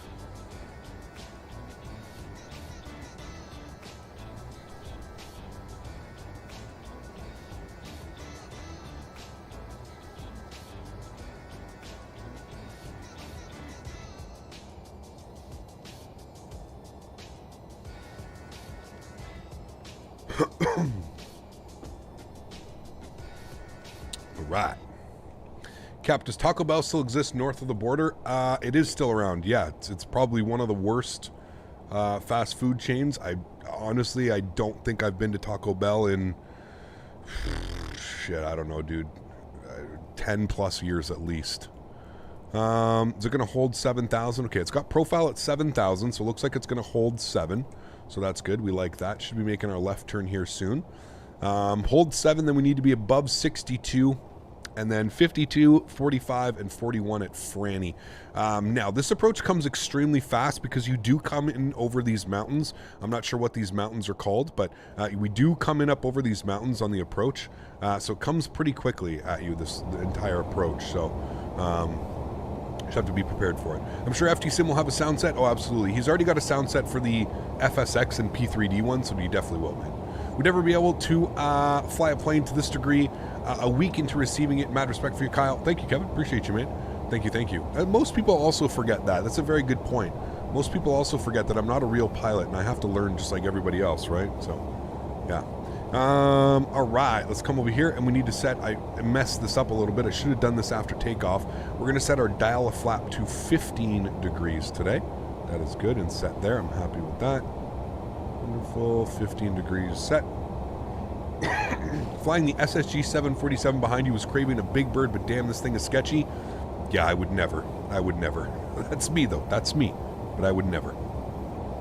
All right, we're looking good. So we're going to, what we're going to do now is I'm going to go to vertical speed. And I'm going to continue that descent to about 800 feet per minute down to 41, as we've got some restrictions here. We just passed Mini at 7, so we need to be above 6,200 at Mission. Mission is in 4 miles, so we should be fine on that. I'm going to start slowing the aircraft down. We'll go to 230 knots. If you are flying behind me, please just take a look at my speed and keep it around the same. Did you hear that AC is ordering the A321neo? I did, Matt. Yeah, they ordered 28 of them or something, 27 or 28 of them. Yeah. You thought my 4 stripes were real? Oh man. No. You don't get any heat blur at all. Make sure that you've got in your settings. You have to have your settings turned up to a certain degree. Mission at 6,200. Beautiful. We've hit that restriction right now. Should be making our left turn from Mission. You're armed. I can set my auto brake now. I'm going to set medium on the auto brake. Going to make the left turn now. What do we need to be above Finme? Traffic. Interesting. 5,200 at Finme. Vertical speed. I don't know. Descend. This might be a VATSIM joker. We get quite a few of those on the network nowadays. Good old VATSIM joker. I see somebody down here. I think it is a VATSIM joker, probably in a fighter jet or something. All right, we're continuing our descent. We need to be down to 4,100 now. We can actually start that descent properly. So we come down here. We need to be at 4,100 for Franny. 5,200 above Fix Me, so we're perfectly fine there. We'll keep coming down here. That's all good and set there. At least we know the TCAS works, right? 220 knots on the speed is coming in. There's always that joker. I don't understand, man. It's like, I don't know. Whatever. It is what it is. Why do the clouds look like that? This is enhanced skyscape. That's why they look like that. All right, we're looking good. Continuing the descent down to 4,100 at Franny. All is swell. There's our altitude call. So we've got 1,000 feet to go till Franny. Should be picking up our localizer and our glide slope here momentarily. Shortly, we should pop that in. We are about 5 miles from Franny, or maybe a little bit more. About 5 miles from Franny. Is X-Plane 11 smaller than Microsoft Flight Simulator? Yes, by about half. I believe X-Plane is 70 or 80 gigs, I think. So yeah. Cap looking sharp today in my uniform. Hey, always gotta be dressed to impress here for YouTube. You know, big time deal over here, man. Oh boy. Remember, Chewy just complaining about this plane on his stream. Hey man, I mean, listen, he spent money on the airplane. He's able to have his opinion just like everybody else. You have to remember that, man. You're spending this kind of money on an airplane, you are allowed to have your opinion on it. If Chewy has his opinion on it, that's perfectly fine. You are quite allowed. I think what happens is you also have to remember a lot of the people that are going to be flying this plane have had no practice with it, right? No practice whatsoever. So you have to remember that. It can be quite different when you jump into an airplane. I was lucky enough that I had a week of being able to practice this airplane before going live. I had 5 days, right? So I had 5 days of practicing this airplane before going live. So you have to remember that it's a little bit different. I'm going to arm our approach and land. We're sitting at hold at 4,100. Localizer is coming in now. I see our loc, so that's great. We're just going to wait for glide slope. As I said, this approach comes very quickly, so you have to kind of manage your speed and get things ready. As it does come very quickly. Glide slope is now alive as well. I'm going to start rolling that speed back to 190 knots. We're going to get ready for our gear down. Still 13 miles out though, so we can keep our speed there. We come back down here, we look at our approach speed. It's going to be 159 on the approach speed. We're going to be doing flaps 35 today, so it's looking good there. At least TCAS works. See, exactly. Hey Cap, what do you think of X-Plane 12's new UI? I don't even know if I've seen it, to be honest with you. Here's the thing with X-Plane. Or any new simulator that's coming, I kind of just keep my, folks, the jocker wanted to be sure TCS work. Yeah, exactly. Just wanted to make sure the TCAS was working. That's it, right? That's what he would tell VatSim. I was just trying to make sure the airplane worked properly. 190 is coming in. We're sitting at 11 miles. Let's throw down that gear now. Gear can come down. We'll jump outside. We'll watch this beautiful gear drop. Oof, look at that ortho in the background too. My goodness me, that looks good. MMR, how are you, my friend? Good to see you, dude. Welcome aboard. Thank you much for tuning in. That's my point. People are complaining but not willing to learn it. Wait till Airline to Sim brings a real pilot and tells everyone the things with this plane. Hey, man. I mean, yeah, we got a bunch of guys. I'm sure Flight Deck to Sim, V1. I know V1 was watching the stream yesterday, so he said he was going to make some content with it, so we've got that to look forward to. Let's go flaps 28 here, friends. And we're sitting at 9 miles. We can kind of get fully configured now. Again, you have to... This airplane, it's a little bit different, right? Your approach speed's 160 knots, 159 knots on the approach speed. So you have to remember that it's quite quick on your approach speed. So it's better to get set up maybe a couple miles before you usually would. So I like to get fully configured at about 8 miles, 7.5, 8 miles with this airplane. We're gonna go flaps 35, which is gonna be our landing flaps. I'm actually gonna take control of the throttles here as well. We're looking for 159 on the approach. So I'm going to get that plugged in as well. I'm going to fly this down to about 1,500 feet and then I'll take control. We do have some low-lying clouds there, but they don't seem to be an issue, so that seems to be okay. 159 on the approach is what we're looking for. Yep, thank you. There's 161. Again, I like controlling you can leave the auto throttle in. This airplane is very similar with the very similar to the A300. You can leave the auto throttle in and it will automatically retard the throttles at about 30 feet, 20, 30 feet, I think it is, or something like that. So you can leave the auto throttle in if you're somebody that doesn't want to, it's too much to worry about speed and pitch and altitude and all that. You can leave the auto throttle in. It does offer that feature. 1,500 feet's coming up. My airplane. Enjoy the arrival, friends. I'll catch you guys down on the ground. Look at my track IR turned on. There we go. Autopilot is off. Beautiful. Landing checklists, gear, flaps, auto brake, lights. Hey, we're good to go. Let's put this bad boy down on the ground, friends, shall we?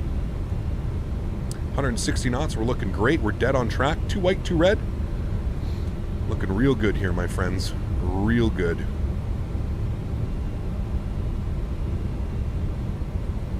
I love these approaches when they happen like this. Enhanced Skyscapes looks pretty bad. I mean, it looks better than anything else right now, man. Unfortunately. Packs are going off at 1,000 feet.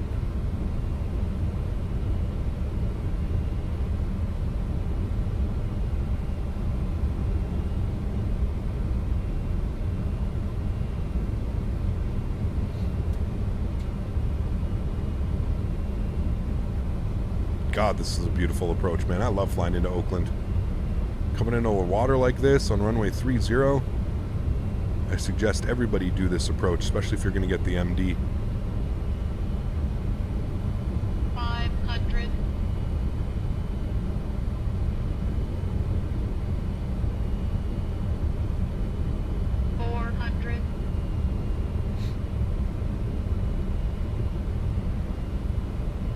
Approaching minimum.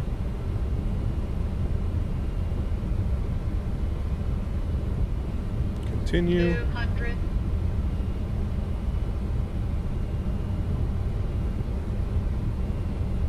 $100. 50, 40, 30, 20, 10.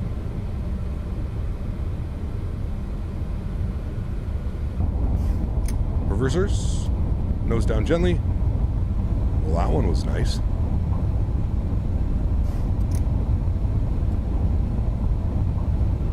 Decelerating. I think we're going to miss the high speed. 70 knots. Reversers stowed. Auto brakes off. Oh my goodness me. I'm just treating you guys today. Holy. What a treat. Beautiful.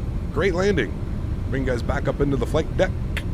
Oakland traffic. Reels. Yes, 4912, 5 mile final. Runway 30. Real smooth. I think we could vacate here to the right. I'm not quite sure. Let me pull up my charts. Hey, nope, they blocked that one off. We can't go there, so we got to go all the way. That's fine. He's on 5 miles. We'll let him know we're vacated. At 1823 is 17-mile final for runway 28 right, San Francisco. All right, we're going to get off the runway here to the right for him. Very weird that they don't have another turnoff other than that one back there. And Oakland Traffic FedEx 1825 is vacated runway 30, Oakland. All right, cool. Vacated for him. We're out of the way. Flaps, spoilers. Yes, yes, yes. Landing lights off. Nose light to taxi. Strobe lights off. Taxi ourselves back to the terminal.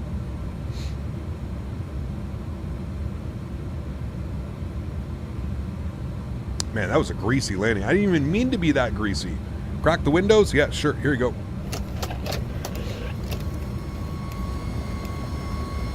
Need some air in here. It's hot.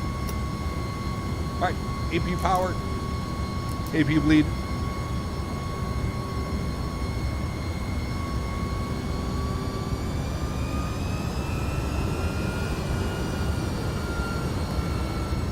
Ooh. Fancy sounds coming out over there.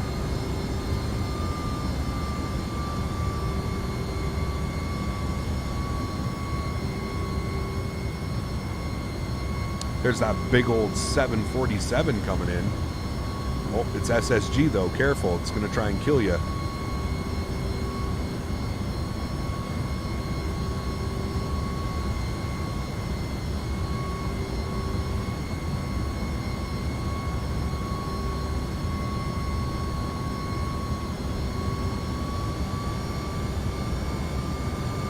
Can you show the landing? Yeah, we're going to do a replay, man, of course.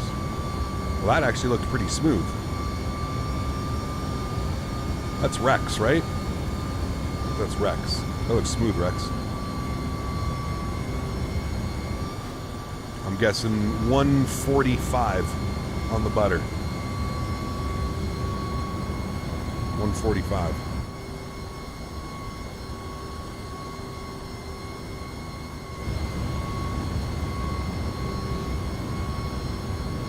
Jason, what's up, man? Good to see you, dude. Welcome, welcome.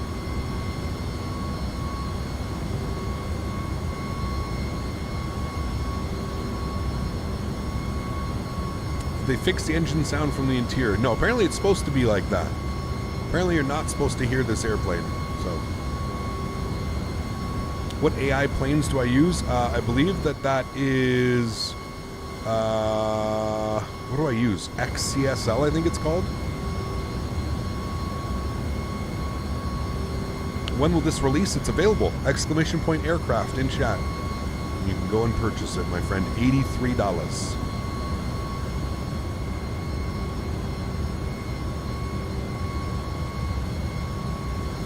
Well, beautiful first flight, my friends. I don't think that one could have gone any better. Remember, guys, if you are enjoying the content, please don't forget to smash down that thumbs up button. Truly do appreciate it. The only thing that I can say for everybody else that's watching anybody else's content right now and today is just remember, it's a new airplane, okay? Everybody's learning it. Everybody's just flying it for the first time. There are some things that are very different with this airplane. I just don't want people to get deterred because, like, you know, they're watching their favorite streamer and they're yelling and cursing at it and this isn't working and that's not working. It's a very different airplane. I would say it probably took me about 5 or 6 flights. 5 or 6 flights to fully understand the systems and kind of what they do and how they do it. So I would be very adamant at letting people know, like, you know, let people settle into it. Let people get some flights into it. Let people learn the systems and stuff like that. I think that it's a really good airplane. Obviously, you know, there's a couple things that need to be fixed. I do think that LNAV, it's still doing a little bit of oscillating left and right. But again, that may just be normal. That may be how they developed the airplane.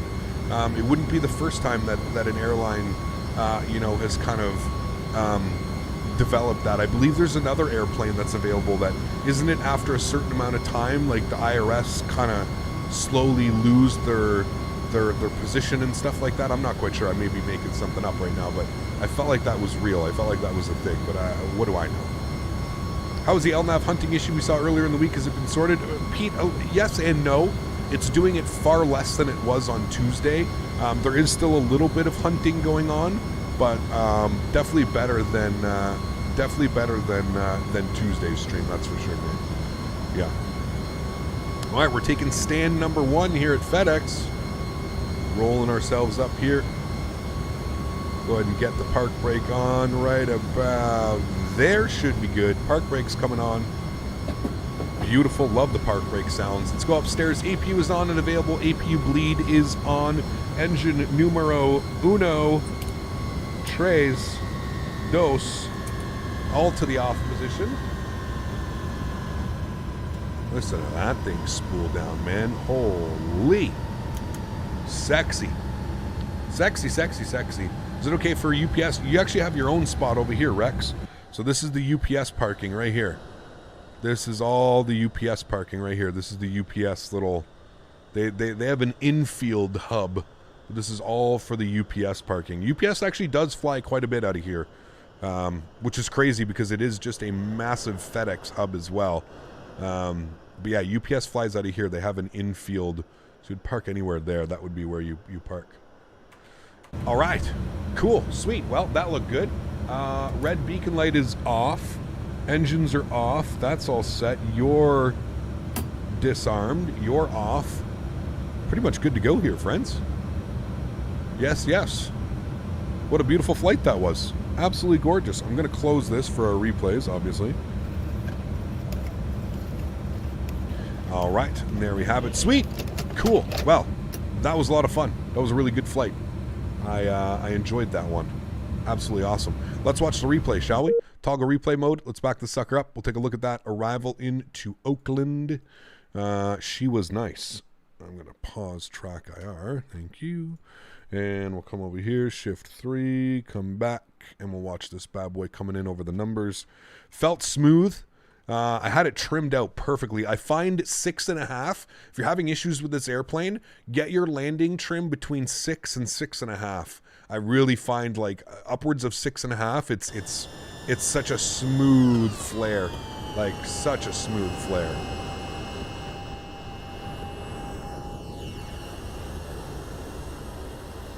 Here comes the flare. Cut the power. Just hold it, man. Just hold it. Hold it. Hold it. Hold it. Oh my dear Lord. That was the best one we've done so far, friends. That was just pure butter bliss. Pure butter bliss, my friends. We like that kind. Yes, we do. Yeah, let me get into some shrubbery here. Watch this one coming in. I love seeing it on short. It almost looks weird. It looks odd. You know what I mean? Like, it looks funky coming in on short final like that. It's just weird, man. Such a weird, funky, cool airplane, dude. Such a weird, funky, cool airplane. Oh my lordy lord. That was delicious. I guess you have to reset the flaps for some reason. You got to reset the flaps. So that's a first in X-Plane that I've ever seen. But our flaps aren't out. Got to reset the flaps. All right, we'll do some tower views. Pardon me. The passenger version comes later. Apparently, I'm not 100% sure. That's something you'd have to go ask Rotate on their... you can go to the X-Plane forums, and they have their own forum page there. Or I don't know if they have a Discord, but I know that they have their own forum page. So if you go to xplane.org forums, you should be able to find them there. Wasn't even that floaty either. Kept it under 10 seconds of float. Just past the 2000s. Still well within the touchdown zone, though. But absolutely greasy. Oh. That nose wheel down ever so gently. Delicious. Absolutely delicious, my amigos. We love it. We love it. Let's go ahead and do some wing views here for you guys.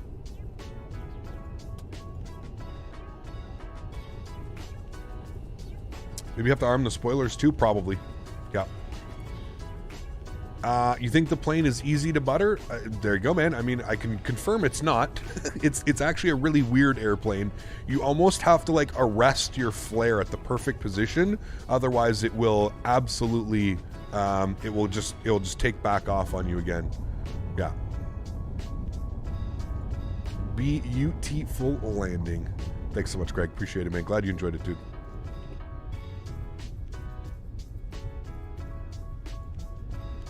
We need to go one more stage of flap, don't we? That's 35. Jason! Thanks for your support, man. Appreciate you, dude. Newest business class member. Guys, can we please get some love in chat for Jason? Huge no floaties to you, man. Thanks so much for your support, dude. Appreciate you. Becoming the newest member. Huge no floaties, sir. Thank you very much for supporting the channel. I really do appreciate it. Thanks so much, man. Hope you enjoy your stay. What is your water? I use the Better Water Lua. Forget who makes it, but it's called the Better Water Lua. Better Water Lua.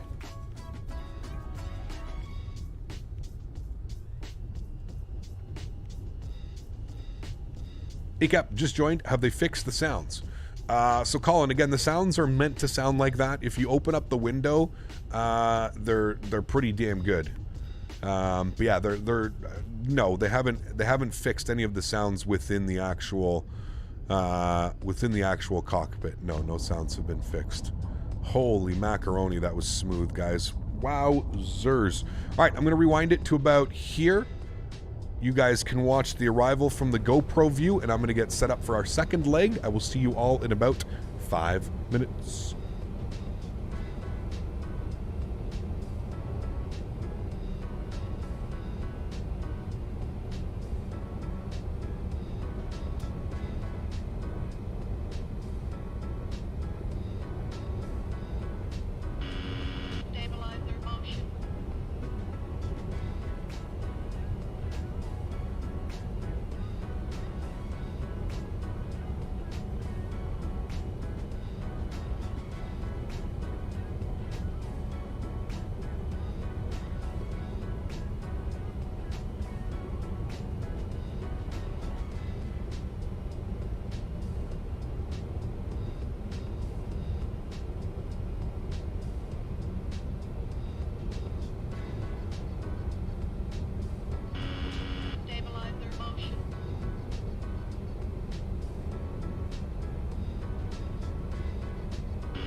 All righty, my friends. Welcome back inside the simulator. Hopefully that break didn't take too long. We're ready to rock and roll. Back in our FedEx MD-11, restarted the sim. We've got a beautiful flight from Oakland to Ontario. I think the flight time is slightly longer. Yes, 57 minutes today, not 56, 57 minutes into Ontario. Going to be a beautiful flight. Very much looking forward to this one. So without further ado, let's jump back inside the beautiful cockpit, get this bad boy programmed, ready to rock and roll into Ontario. Always fun, always an interesting landing into Ontario. So first thing is first, let's go ahead up top here. We're going to go to our plugins. We're going to go to our aircraft menu. We're going to go to the ground operations. We're going to get our ground power unit requested. Wonderful. Let's go to the overhead. Let's go and get the APU power on. Get the battery switch on, and we'll get our emergency power over to ARM. Wonderful. Let's get some brightness up here in the aircraft. Good. We'll make sure that our logo light's on. We'll get our ADIRS left side, right side, and center. Wonderful. That's all set. Looking good. Happy with that. Yes. Thank you. Cool. Let's come down here. Let's go ahead and get our aircraft ready to go. So let's go to the InitRef page. I'm going to try the company route again. So we're on the ground here in Oakland, and we're going to be going over to Ontario. So I'll throw that in there. K-Oak, K-Ont. Good. Our alternate airports today will be LAX, KLAX, where we started the day. Cool. We'll initialize the IRS. Wonderful. Our flight number today is FedEx FDX 1853. So go ahead and throw that in there. Beautiful. Looking good. Cool. We'll leave that like that for now. Let's go ahead and load up the airplane, shall we? So we'll go to the menu here, pop him open. Let's go ahead and go to the load manager, and let's start loading this bad boy. So we're looking for a zero fuel weight of 184.7. So 184.7 today. I like it. A different load weight. 184.7. 184.630. I'm perfectly fine with that. You know what? Let's add the extra 70, so we'll make this 790, and that'll put us to exactly what we want. 184.7. Beautiful. Cool.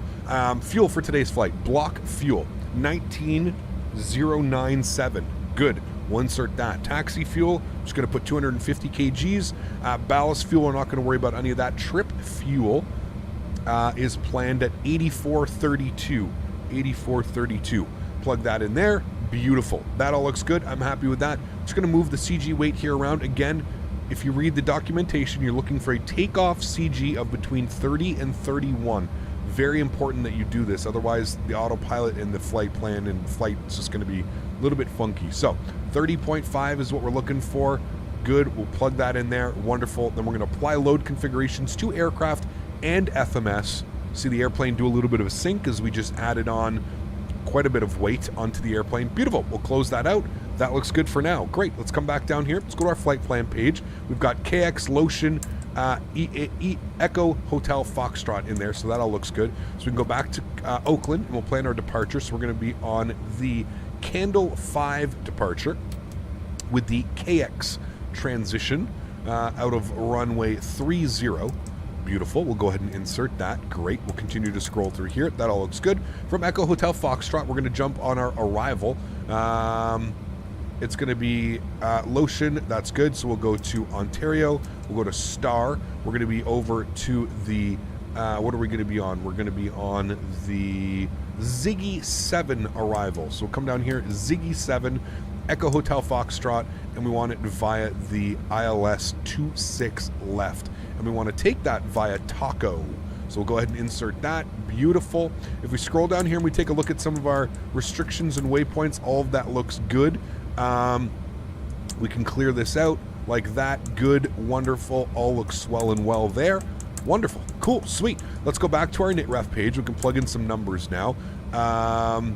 Cruise flight level today is going to be 35,000 feet, so we'll go 350. Our cost index today is a whopping 89. Again, just going off what SimBrief has given me. So 89 on the cost index. That's all set and looking good. Optimum cruise altitude is 36.9, max 40,000, but we'll leave that like that. That is all set. Great. Let's go to our takeoff and departure page, or our takeoff and approach page, sorry. Flexing today, again, we're going to do 45 degrees, nothing too crazy. 101.1, that should be fine. 101.0, sorry, that's good. Packs are going to be off. We're going to do a flaps 20 departure today. Good. Stab trim 5.1, all normal there. Slope, we're going to go up 0.0 / headwind. Always depart and land into your headwind. Headwind today, oops, I forgot to do one thing. Let me just pop this open. Import, thank you, close you, and then I'm going to go over to my active sky, and I'm just going to load this in my flight plan. Oakland to where are you? Oakland to Ontario. There it is. Okay, cool. And I'm going to refresh you. I'm going to go to conditions, and that is all good. In Oakland, we've got a headwind of 6 knots, so we'll go 0.6. Beautiful. We'll throw that in there. That is all good. Outside air temperature here in Oakland is 12 degrees. It's actually quite nice. V speeds are going to populate here, so we've got 128, 51, 56. That's all good. We are going to reset our altimeter, and I guarantee you we're going to lose V1 here. We're going to have to replace that. So altimeter is 30, what was it? 3013. 3013. We'll get that set up as well. We'll get it set up in our backup. 3013. Good. Just in case we lose, we lose our primaries.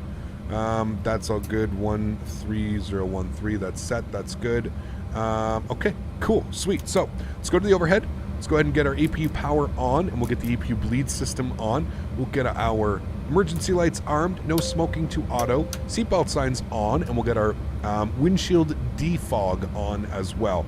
And we're pretty much good. We're just waiting for the APU to spool up now, so all is well there. We can open up the windows again for engine start. I know you guys enjoyed that, so we'll open up the windows for engine start. Welcome back at Flights and Vlogs. Thanks, man. Appreciate you, dude. Thanks for being here. Okay, there's an update this morning. If that doesn't work, then I'll try your way. Okay, sorry, that's what you got. FedEx or UPS? I like them both, to be honest with you, man. I like them both. All right, cool. We're looking good there. APU spooling. You can hear it, audibly hear it behind us spooling up, so that's all good. Everything is good down here. We're all set up there. We just needed to get our dial flap set to 20. So get that set to 20. Good. No ATC online, so we'll just squawk 2000. And we'll get that on and turned on as well. All right, cool. We're looking good. Back for flight number 2. Had to visit Oakland, USO. Nice, dude. Hello, just a question. What would you rate it out of 10? What would I rate the airplane out of 10 in its current state? I would say it's probably about an 8.5. I think that's a very fair score. I think it's an 8.5, 8.75, somewhere around there. Between 8.5 and 9. I think it's a really good airplane. I think it's got a lot to offer. And once we get just a few of the bugs tweaked and figured out, I think it's going to be a real cool airplane, man. I think a lot of people are going to enjoy this. 35,000 feet is coming in here, friends. Beautiful. That is all set. That's looking good. We'll get our runway heading 305. I mean, it is 300, but that's fine. We'll get all that plugged in. Does this thing have a terrain awareness? I believe it does. You do hear your terrain if you do approach terrain. Yep. Okay, that all looks good. I'm happy with all of that. We're going to get our thrust reduction at 1,500 feet and accelerate to 250 knots at 3,000 feet. So we'll get that plugged in there. Good. Sweet. Happy with that. And that's fine and dandy. Let's go upstairs. We see our APU is on and available. We'll remove the external power, not plower. We'll come over here to our aircraft menu. We'll go to ground operations. We will remove the wheel chocks. We will remove the ground power unit. And we'll go to plugins. We'll go to better pushback. We'll go to start pushback. Ground to cockpit. Please show me where you want to go. Cockpit. That pushback works for me. Does it have the Pratt & Whitney options? Not yet. No, not that I'm aware of. Picking up after work. Been in and out of the streams the last 2 days. But any quick general advice? Take your time. Take your time. It comes with lots of documentation. I really truly suggest, if you look at the documentation, you're going to see a folder that is called manual. I'm just trying to drag it over here. Tutorial flight.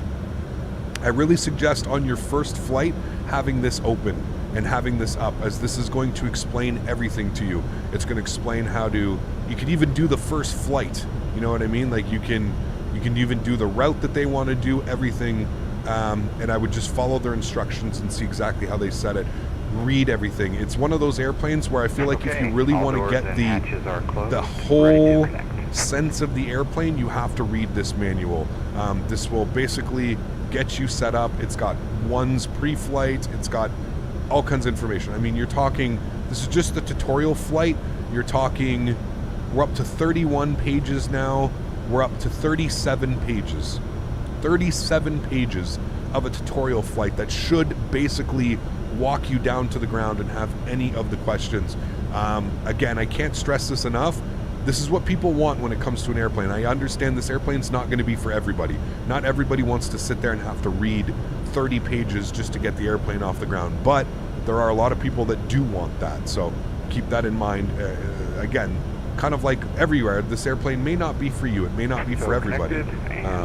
But yeah, that's a choice you're going to have to make. Do you have to read all that?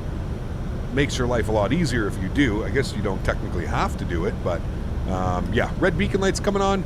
Just going to make sure nobody's pushed back here behind us. Okay, we're good. And let's go ahead and release our park brake. Starting pushback, and you may start engines. Beautiful. We are starting the pushback. Thank you, Mr. John Fly. Here comes the pushback. Wonderful. Let's go upstairs. Let's get our ignition system A on. We'll wait for the packs to turn themselves off. Beautiful. And let's go ahead and spool up engine number 3. Enjoy, guys. N2 percentage, looking for the rise. There it goes. 15% will introduce fuel. When is EFHK to Istanbul? I have no clue, man. No clue. Park and brake sounds amazing. It does, yeah. Real pilots spend at least a month learning a new plane. Yes, exactly. Exactly. And how many hundreds, if not, hours spent in a simulator as well, Chris? Not only paperwork and learning that stuff, but how many, tens, how many, 50, 60, 70, 80, 100 hours do they spend in the simulator as well, getting to learn it, getting to know it. Good evening from Sweden. Marcus, good to see you, my friend. Thanks for stopping by. Appreciate you being here. Would you recommend the Zebo or the Level Up for performance? I don't know. They're both pretty equal as far as performance goes. Am I an IRL captain? I have no flight training whatsoever, my friend. Massive manuals to learn? Yes, absolutely. Yeah.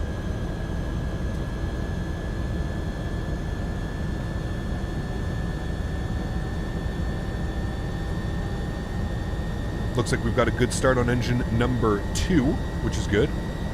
Does engine sound louder? Because we have the windows open. We're cheating a little bit today.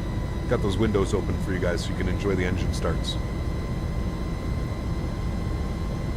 Very quiet aircraft, apparently. A couple people that I've spoken to and a couple of the developers that I spoke to as well, they said that it's very quiet in the cockpit, and they basically made that. There's a reason why it is quiet. Complete. Set parking brake. Park brake is set. Disconnecting tow. Stand by. Engine number 1. Looking for N2 percentage. Quesadilla or burrito? Tough call, man. Probably a quesadilla, to be honest with you. Burritos, I guess it depends, Hector. Yes, that's a great question. Yeah, as a foodie, I don't know, man. That's a tough call. Tough call. New flight to Tunisia soon. Beautiful scenery and approach to DTTA. I'll have to take a look. All right, there's 15%. We'll introduce fuel number 1. There's a lot of videos in the MD-11. Cockpit was already quiet. Yeah. The DC-10 in the back is pretty noisy, at least whenever it was used to fly them. Oh, I believe that. Yeah, for sure. Yep.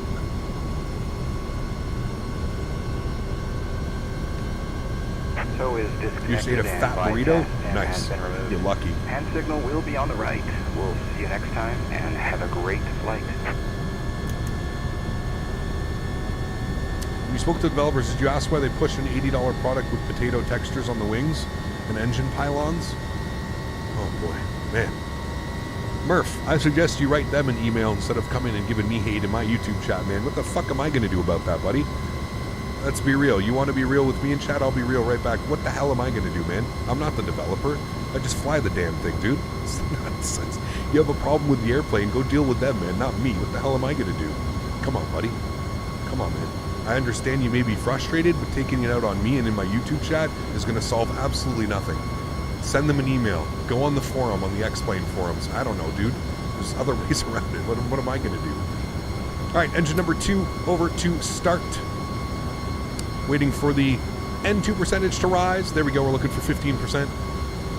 Are you liking this plane? I am. Yeah, I am a lot, dude.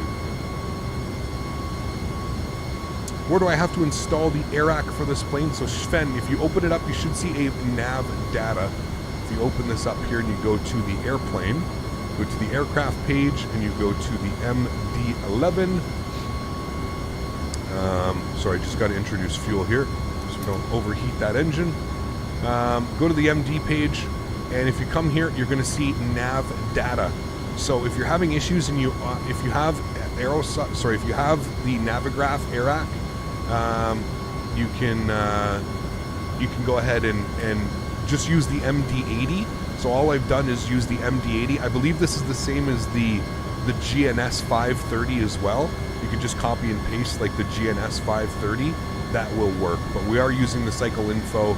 We're using 2203, which was put out today. So yeah, that's how that works.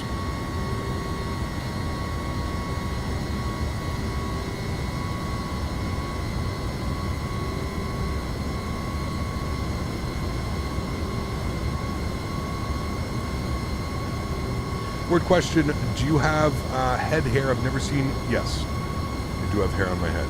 Yes. All right, we've got 3 good engines. Oh, Jesus, guys. Woosah cap. Woosah. It's only Thursday. All right, let's close our windows here, friends. Gonna get a lot quieter in here. Looking good. Sweet. All is swell and well there. Let's go ahead and set our flaps. Sorry, we need to set our trim 3.1. 3.1 on the values. Sorry, 5.1, not 3.1. An afro. No afro, I'm sorry. Apologize. All right, 5.1 is set. We got the stab trim going off. Let's set our flaps down to 20 degrees for departure. Looking good. And we can go ahead and kill the APU power and the APU bleed system. Good. And that is it. We're pretty much ready to rock and roll here, friends. Trim is set. That's all good. 35,000 is in. We'll get all that wonderful information plugged in here. Good. Cool. Let's go ahead and get the nose light over to taxi. Park brake can come off. And we'll go ahead and taxi ourselves over to the runway. We'll get our ground spoilers armed and our auto brake set to RTO or takeoff. Wonderful. Looking good. Anyone have any ground steering issues for this plane? I'm using my rudder pedals to turn as usual. So Airspace Aviation, I think in here, if you go to the aircraft menu and you go to the options, there was somewhere in here I thought I shouldn't have any issues. Should work fine.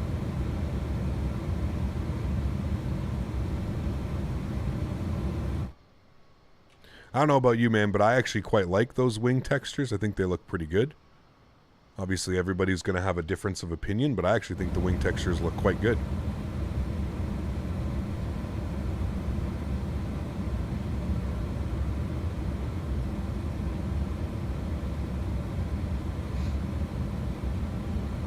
Wasn't giving you hate. You're the one to push out of interest, so you have any feedback. I don't think there's anything wrong with the wing textures, man. If you're upset about wing textures with everything that this airplane has to offer, and you're upset and you're going to complain about wing textures, I don't know, man. Maybe the airplane's probably not for you. But that's just my opinion. I don't know about you, but when I fly the airplane, I'm up here looking at it. I don't fly my airplane from back here at the wing view. Although it is nice to get some replays, I don't see anything wrong with these wing textures. I don't think there's anything wrong with them. But yeah, I fly my airplane from up here. I'm not really concerned about what the wing texture looks like back here.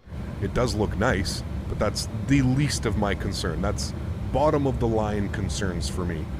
Bottom of the line, man. Been a while since I last checked in. Aviation Ace, good to see you, man. Good to see you, dude. I still remember when Chap got a huge war about peanut butter and jelly sandwiches. Because, well, I mean, crunchy peanut butter. Crunchy or smooth, man. That's some serious, you know, we could have some serious debates on that. Crunchy or smooth. I'm a crunchy type of peanut butter guy, but I know there's a lot of smooths in chat. I don't know about that. EDDF to OMDB, that'd be a good one. Yeah, that'd be a good one. Arwin, how are you, my friend? Good to see you. Jono Pono, what's up, dude? Been a while, man. Good to see you. So you guys are weird, man. I think you guys are all serial killers. Whoever likes smooth peanut butter, you're a serial killer. This is just a fact. It has to be crunchy peanut butter, man. Think about it. You're eating peanut. I know you're eating butter too, but peanut, it's got to be crunchy, man. Smooth won the last poll. Oh, man. All right, here we go. We're going to get this poll up here again. You guys are all weird, man. Y'all are weird with your peanut butter. Hold on. Smooth or crunchy? Smooth? I'm trying to taxi, you know, but I'm trying to make a poll here. Crunchy. Ask community. All right, there we go. We'll fight about it. Let's do it. There's the poll for the day. Are we going with smooth or are we going with crunchy? If I want crunchy, I'll buy a jar of peanuts. Smooth for the win. Serial killers, man, I'm telling you. Serial killers.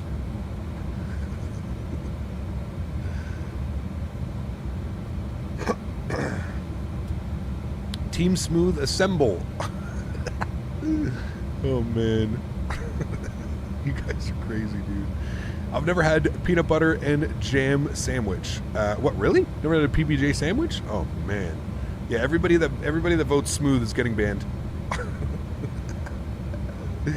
Oh, man. Serial killer? Well, that's rude. I'm joking, man. There was, I forget what it was. There was a meme. I think it was a comedian. He, like, did something the same. It was, I forget what it was. It was a while ago. Team Crunchy assembled. Nah, listen, I know that more people, I'm pretty sure, more people enjoy smooth peanut butter than they do crunchy. I'm pretty sure that's a fact. Smooth landings and crunchy peanut butter. See, there you go. Oh, man.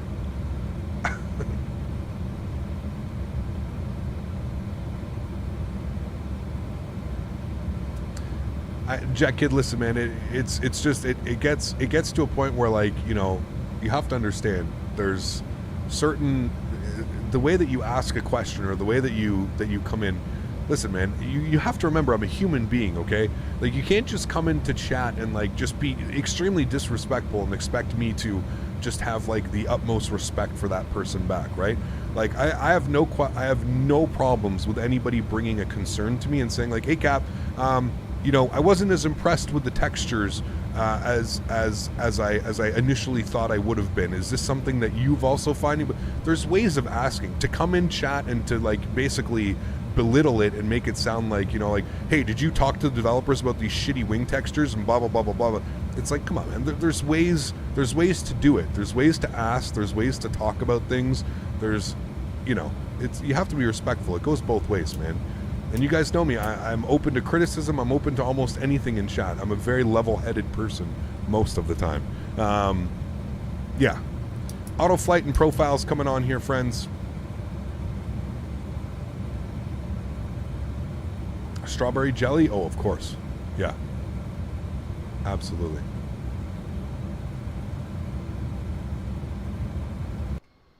All right, let's go. Oakland traffic, FedEx 1853 heavy, departing runway 30, Oakland. Peanut butter and J, you gotta have, yeah, you gotta have the milk with the PB&J, 100%. I'm with you guys on that one. I am with you on that one. All right, let's get this bad boy lined up here, friends. Let's have some fun. Final flight of the afternoon. Next time we're gonna be flying this bad boy after today is we're doing a long haul on the weekend. Saturday, we're gonna be doing Frankfurt to JFK. I am so excited for that. Some Lufthansa. Should be a blast. All right, joystick cam's going on. Enjoy the departure, my amigos. Throttle's up to 40%. Let's get that chrono on. Timer, it's on the little button here. Let's do it, friends. Get that bad boy ready to go. Nose down pressure is set. Packs are off. Let's do it. Takeoff power is set.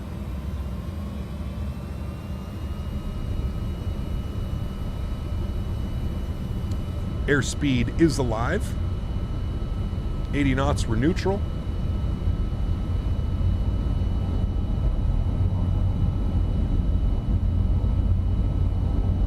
V1. Rotate.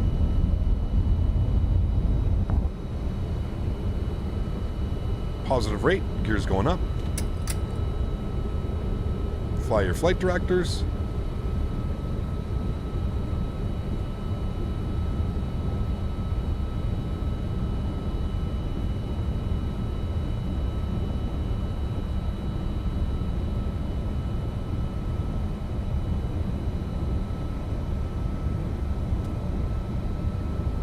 Beauty.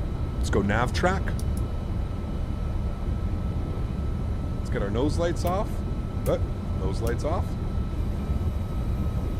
Climb power is in. Packs come back on. Let's go flaps retracted. Again, we're going to get an absolutely stunning view. What's going on at CPT Canada? Is there a toggle for nose wheel steering? I can only taxi straight, rudder pedals are working fine. Huh. No, I don't think there is an option. That's very weird. Leo, thank you for the $5 donation, Leo. I appreciate you, man.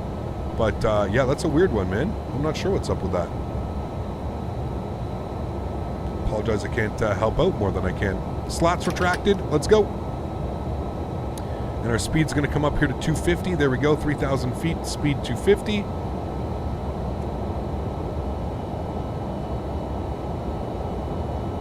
And we're looking good. I want to hand fly this to 10,000. I know it looks absolutely beautiful out there, but I want to hand fly this bad boy.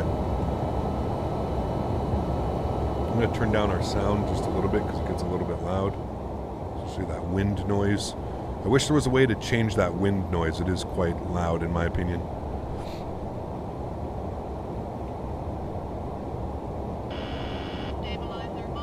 Alright, good. We're 250 pitch. We're looking good. Climb thrust is in. Let's start making our left turn out down towards downtown San Francisco. There it is down there, friends. Downtown San Francisco. Follow your flight directors. Steven, 20 months, my man. Thank you so much for support, Steven. I appreciate you, dude, as always.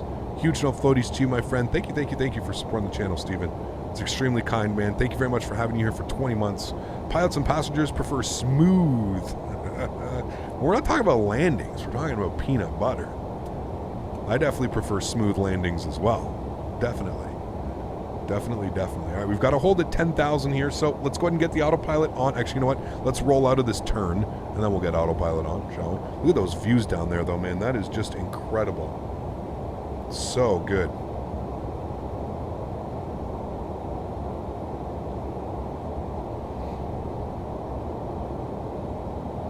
$9,000 feet coming in. Let's get the auto flight in now. We'll let him deal with that. I'll bring you guys back up into the flight deck.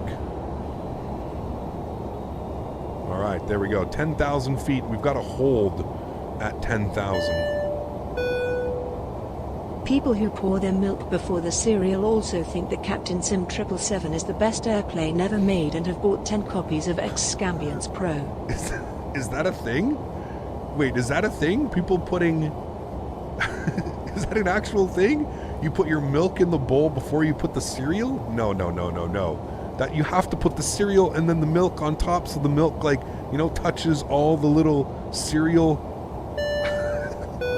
No. Ivy, thank you for the spot, my friend. What do you think of flight from LAX to SBGR? 6 hours of flight. That'd be fun. We could definitely do one of those, especially in this bad boy. That'd be a lot of fun. Thanks for support, Ivy. I appreciate you. Huge no floaties to you. Thank you. Very much appreciated. Who would do that? Fever, thank you very much for the $3 donation, man. I appreciate you, dude. I don't know if I've ever seen anybody do that. That's a funky one, man. That is a funky one. Holy. All right, speed's going up. We're staying at 10,000 feet, but that's fine. We can pretend that we were cleared. Actually, you know what? Let's pretend we were cleared higher. Let's pretend, because 99% of the time that I fly out here, I always get put on, they always tell you to climb 19,000 way before port. So we'll just go up to 19,000. Cool. If we take a look down here, just passing San Francisco, very eagerly awaiting short final design, San Francisco V2. Really hope we get that, as it's got a whole new terminal added here and stuff. It should look really good. I'm excited to get his V2 for sure. All right, we're climbing nicely. I'm actually climbing us at about 2,600 feet per minute. Should be fine. There we go. Milk before cereal is evil. Yeah, you got something wrong if you're doing that. Crunchy peanut butter sandwiches I can tolerate, but milk before cereal, no, that's where the line gets turned on. Oh, man.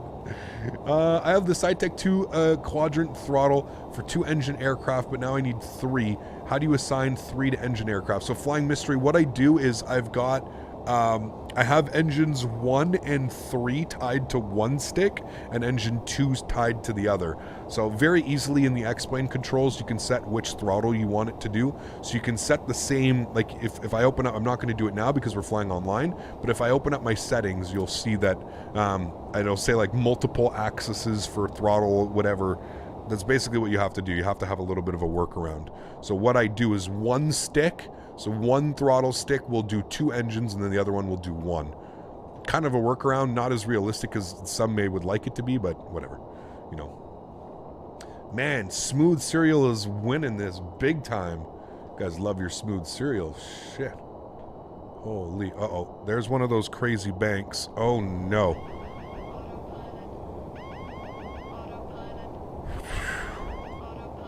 Well, I'm glad we caught that one.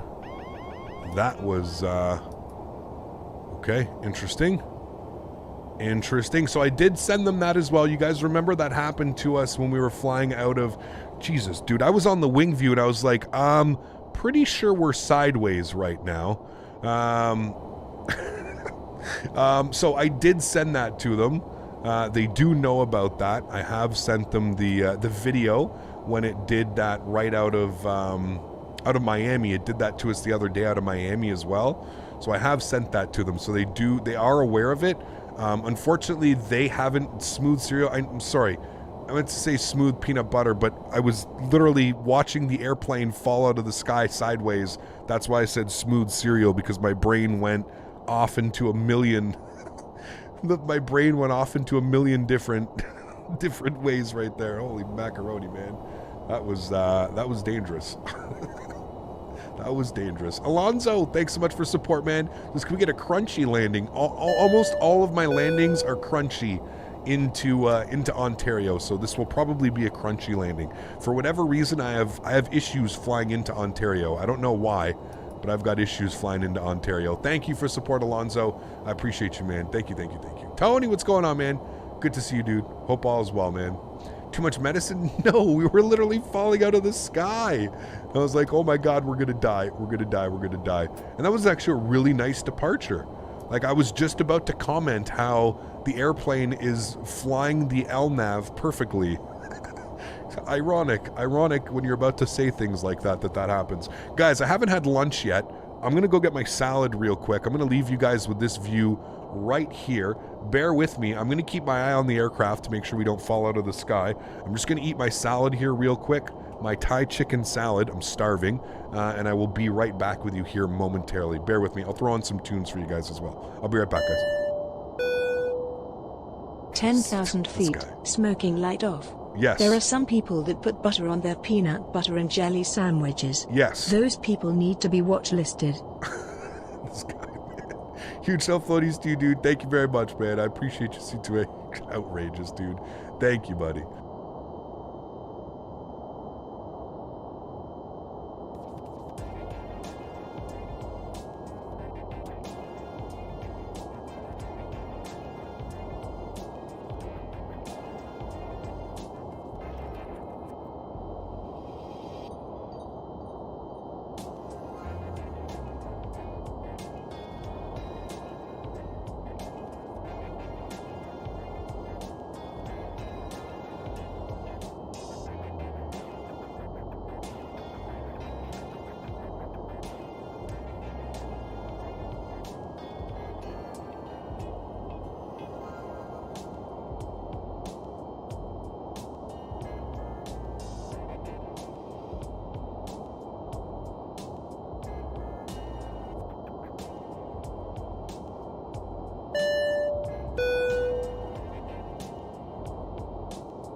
Holy poop. Thought this was a NASCAR video with that bank. Damn. Spilled my milk too. Gonna have dry cereal now.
Ivy, thank you for the $5. I appreciate you.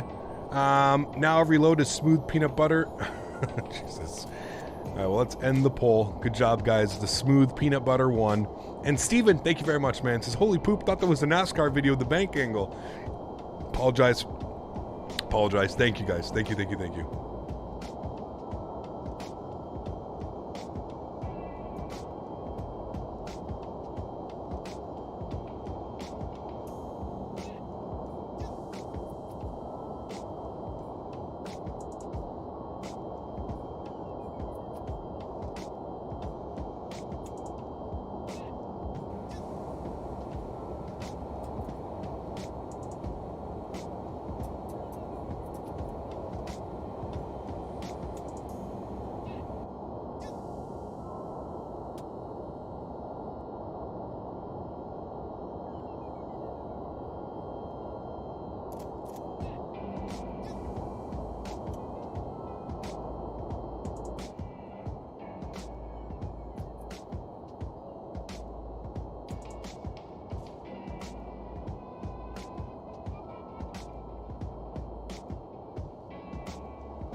Alrighty, guys. Sorry about that.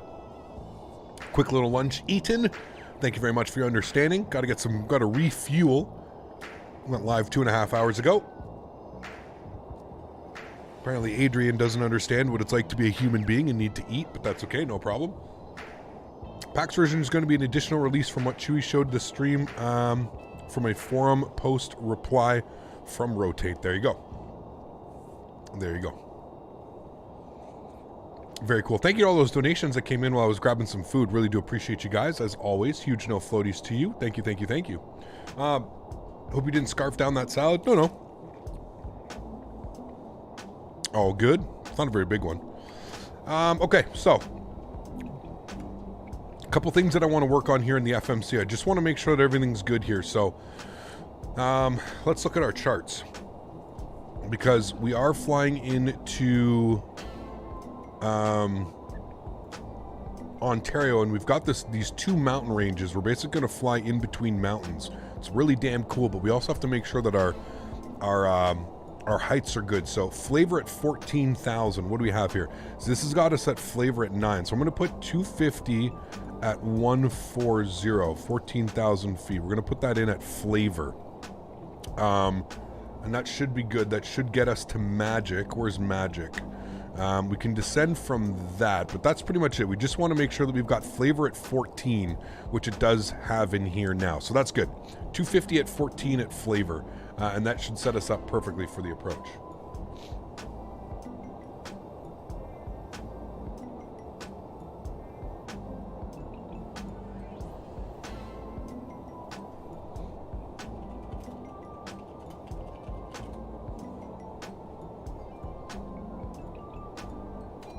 Cool.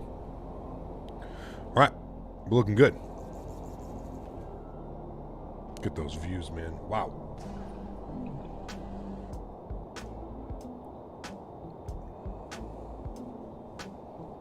Make sure you add that to the forums, Daniel.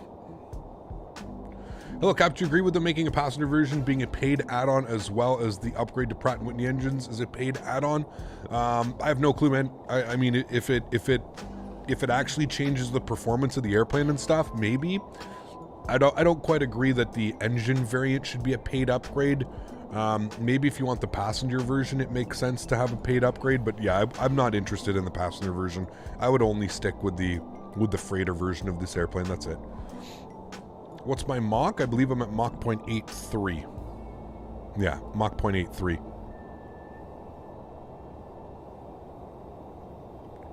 Mach 0.83. So if you do Mach 0.82 or 81, we should keep nice separation. Does that external FMC work on other airplanes as well, or just for the 737? Just for the 737, Shane. Does anybody have any tips on video encoding? Weird question, I know, but I'm trying to shrink my library file sizes. Ooh, no clue, man. I wouldn't be the one. Was going to get the MD-11, but X-Plane store is not letting me. Huh, that's weird. I don't know, but after all the excitement, I'm disappointed that I have to wait so far on all the streams. Wait, what? I don't know, but after all the excitement, I'm disappointed what I have seen so far in all the streams. Hey, man. I mean, you get to make your opinion on that, right, dude? That's you're allowed to have those opinions. Hey, Cam, I heard some people in another stream who stopped by here that had some negative things to say. What's your opinion of this plane right now? What do you mean by that? Music for all. I don't quite understand that. Greetings, Captain in chat. Autopilot clearly trying to end us all, I see. It's a little bit of issues with the autopilot, yeah. Making some crazy left turns, and it does quick match. Yeah, I do agree that looks good. Listen, it's not a perfect plane, that's for sure. There's definitely some things that need to be fixed. Without a doubt. Without a doubt. Keep coming up with credit card error. Huh. That's weird. Very weird. I always forgot where in CA the Ontario airport is located. It's like southeast?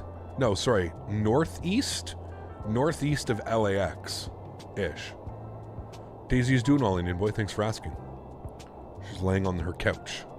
Not on her bed, on her couch. Ooh. Getting bumpy there.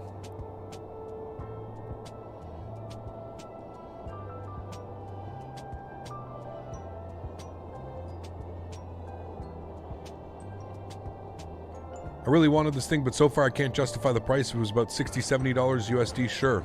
Hey man, again, nothing wrong with that, dude. That's your choice, right?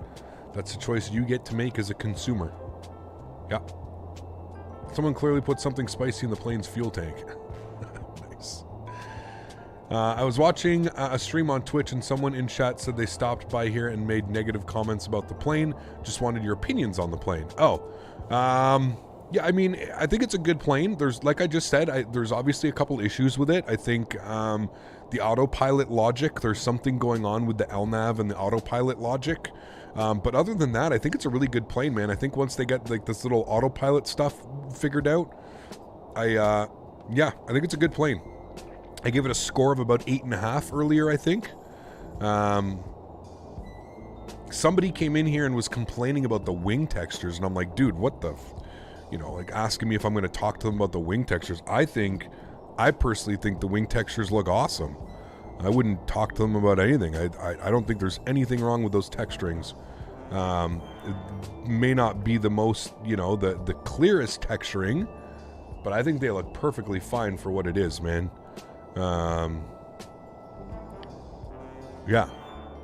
So, I mean, even all you have to do is look at the engine. Like, look at the engine mounts and everything. Like, the texturing's crazy, man. The leading edge. I don't know. Like I said, man, listen, you're never going to be able to please everybody. That's, at the end of the day, you are never going to please everybody. So, and everybody's going to have their own opinions. You know, like I said, if you have some issues with the airplanes, or you feel like something could be better, or this or that, I mean, listen, you can go over to the X-Plane. You can go over to the X-Plane org forums, and you know, you can have your voice. You can have your voice be heard over there, man, and right directly to the developers. So, yeah. Where's the landing fuel on SimBriefs? On the bottom right side of your OFP.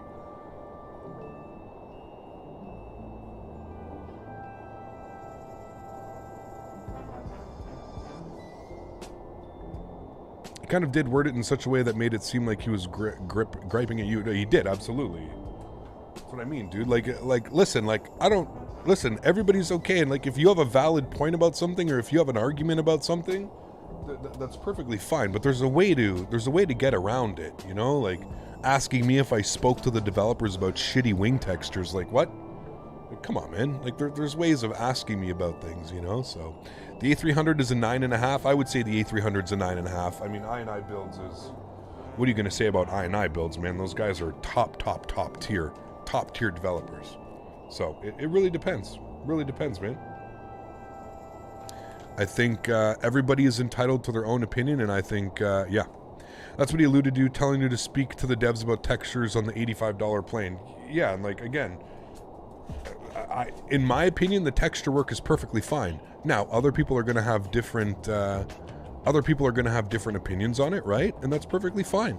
And that's completely okay. But take your opinions to the right place, right? Coming to complain to me about you not being happy about your textures is going to do nothing, right? Listen, I kind of understood doing this that it was going to be... I kind of figured doing this after the airplane being out for so long, or being announced for so long, and Rotate taking 4.5 years to put the airplane out. I knew right off the bat there was going to be more hate and there was going to be more drama surrounding this airplane, but you know, I understand people's frustrations and I understand how some people would be upset. So yeah, from Rotate directly, our intention is to develop a passenger version and to release it as a separate product and also as part of a combo. There you go. Oliver, what's up, man? Good to see you, dude. Hey, Cap, you ever watch any of the live plane takeoffs and landings from different airports around the world? Some of them are pretty good. Yeah, absolutely, man. Big Jet TV, I think it's called, or something. He always is at like London Heathrow and stuff. It's really cool. Yeah. Wait, 4.5 years? Oh yeah, man. They showed this thing in 2016 or 2017, I think it was. And that's why a lot of people are upset, right? People are expecting, you know, and like I said, rightfully so, but it's going to the proper places to complain about stuff, you know?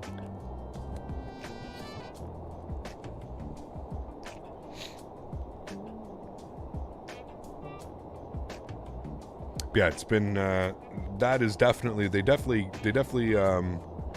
in my opinion, they should not have announced the project when they did. I feel like it's something you know, 6 months out, you start announcing a project like this. I don't think they did the right thing by announcing it 4 years into development. So, using the Bravo throttle full extent with the 4 throttles. There you go, Rex. Sweet, dude.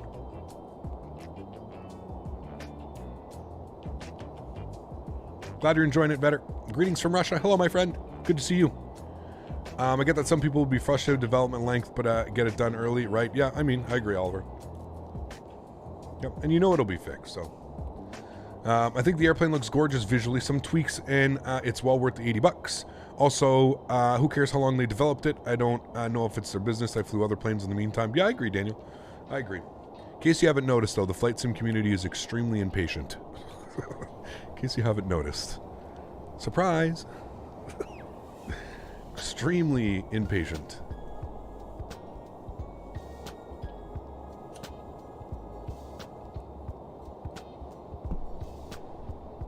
Yeah, that's why I was really surprised by that guy's comment about the textures. If there's one thing that I would say is the strong point when it comes to rotate is the textures. But again, that's my opinion. Everybody's entitled to their own opinion, right? Everybody is. Any chance of GPU? They've already started, Nabil. They've already started. I think you can get a 3080 for $1,000 USD now. So prices have definitely started. Still can't find the landing fuel. Any way you could show it? Porter, so your landing fuel on your sim brief. So if you look down here, if you scroll all the way down here, you'll see estimated fuel on board and P burn. So that's your fuel burn. So if you look here, so you follow this one, follow it all the way down. That's how much fuel you should have at your landing. 10.8, that's how much you should burn. 8.3. So it's here on this little section here, the flight log, most critical. EFOB, estimated fuel on board, and P burn. So how much you expect to burn. That's how that works.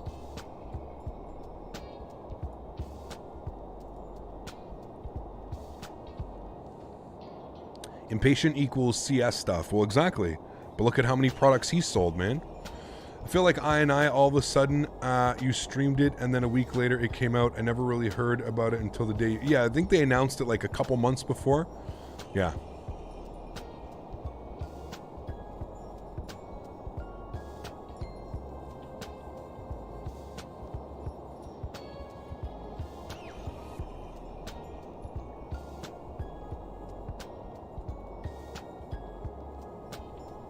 Willie, what's up, man? Good to see you, dude.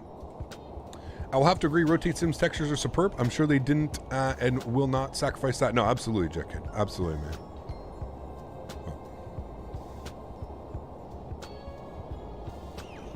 All right, looks like top of descent's coming up soon. So what we're going to do is we're going to plug in 12,000. That is where we, if we look at our charts here, Flavor, turbojets, 250 knots, 14,000. 14,000, not 12, sorry, 14,000. So we're going to plug in 14,000, 250 knots. We're going to remember that. Simbrief is payload, the total weight of the aircraft. What? Simmer 320, what's up, man? Good to see you, dude. How are you?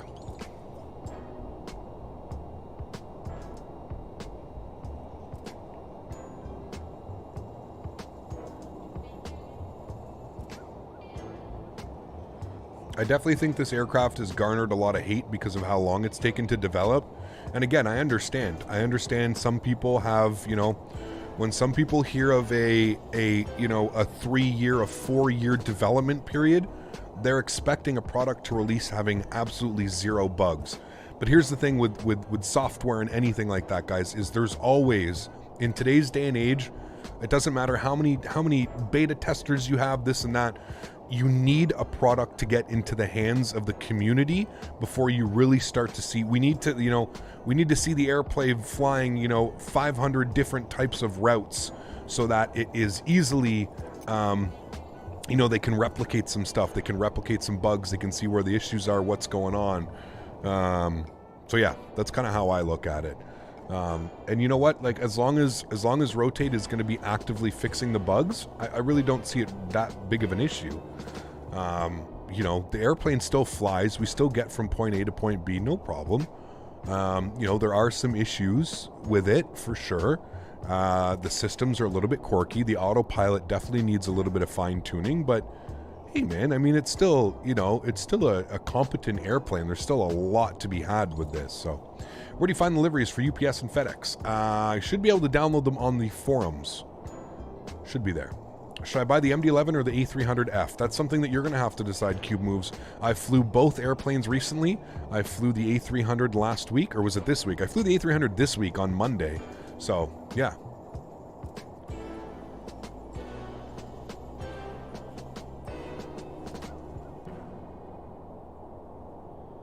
I agree, Mats. Yeah, I agree.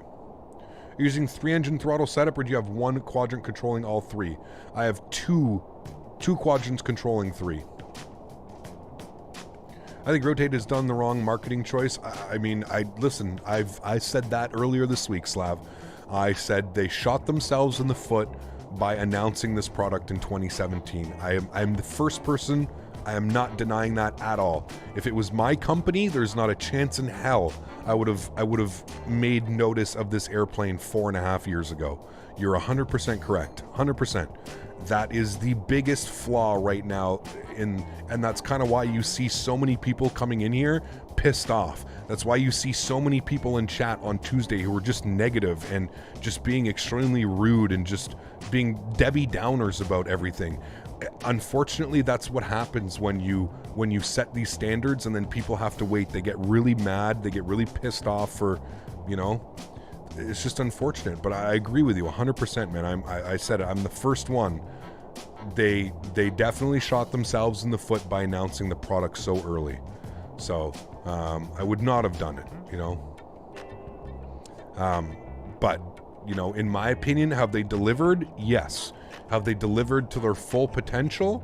We're going to have to wait and see. Like I said, there's a few bugs. There's a few things that need to be fixed, but yeah.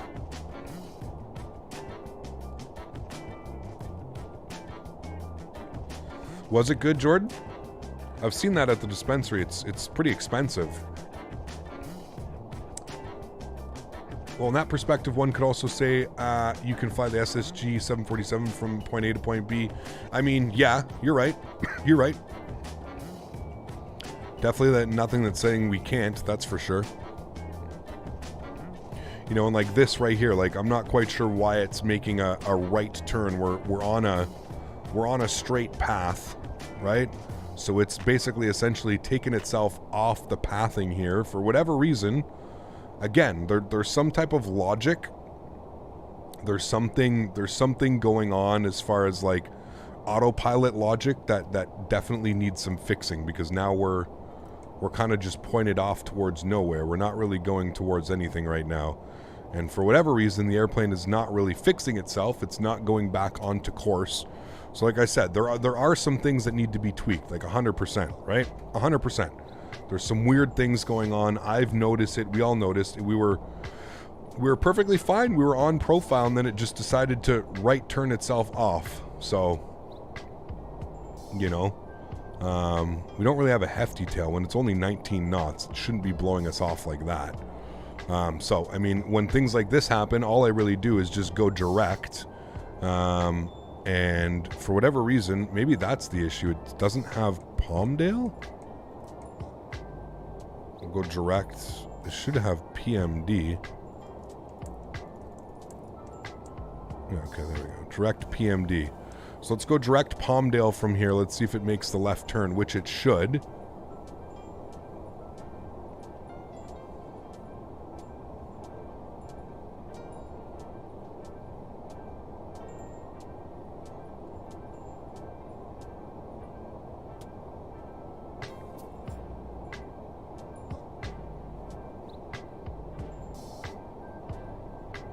So we'll see what it's doing. Again, I think that we're descending way too quick, considering that we have a profile hold at 14,000 feet for flavor, not Palmdale.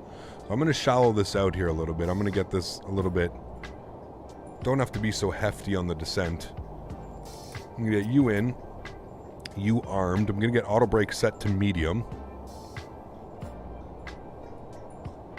So, again, to reiterate, I understand the airplane's not perfect. There definitely are some things going on with it that need some addressing and need some work, but, you know.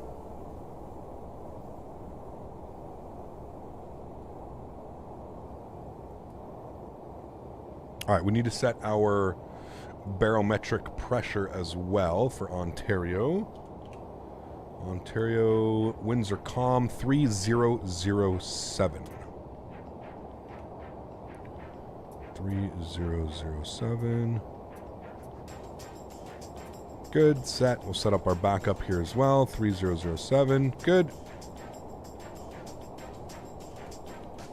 So as you can see, like as soon as we send it direct to Palmdale, everything seems to smarten itself up. I had Daniel. to go to the store to get some PP&J stuff since everyone was talking about it. No floaties. Nice. Huge no floaties to you, man. Thank you very much for your support, sir. I appreciate you as always, dude. Thank you, thank you, thank you. You should get the Hot Start Challenger and wait for this to get fixed. I don't fly business jets, man. It's not. If I bought the Hot Start, that thing would just sit in my hangar, man. In my opinion, that's just a big time waste of 150 CAD. So.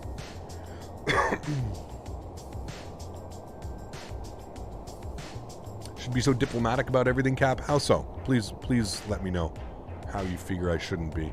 I'm just trying to do both. You know, I'm trying to understand both sides. That's all I'm trying to do, man. I'm not trying to be so diplomatic. I'm just trying to understand and hear where people are coming from, both parties, both sides. That's it, man. There is no passenger variant, Leo, right now. All right, we're going to keep our speed up, but we got to be 250 for flavor. We know that.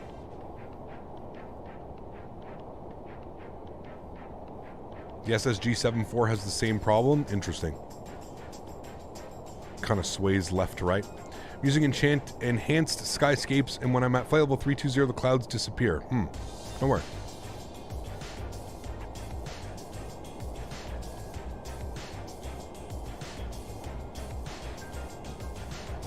Nabil coming in with $1.79. Thanks so much, Nabil. Appreciate you, man. Says hello from my little princess who's trying to watch you. Nabil, thanks so much, my friend. I appreciate you, dude. Thank you for supporting the channel, man. I really do appreciate that. I don't understand because you're just being a guy having fun flying a plane. People act like you're a customer support call center in India. I mean, like I said, that's kind of the biggest, like, I just don't understand what people, if people want to come in here and take their frustrations out on me, I mean, I guess that's fine. What else am I going to do about it, right? So, I mean, that's just the reality of it, dude, but, you know, I don't know what people expect me to do. Like I said, like, I'm just here flying it. I was lucky enough that I've got this airplane a week before everybody else, so I've kind of been able to work out the problems. I've kind of been able to work out the kinks. I've been able to teach myself how to learn this airplane and kind of how to deal with some of the issues when they do arise, right? But at the same point, like I said, I completely understand with other people, man. I really do, you know, so... Yeah. Dumb question. How do you disarm the spoilers after takeoff?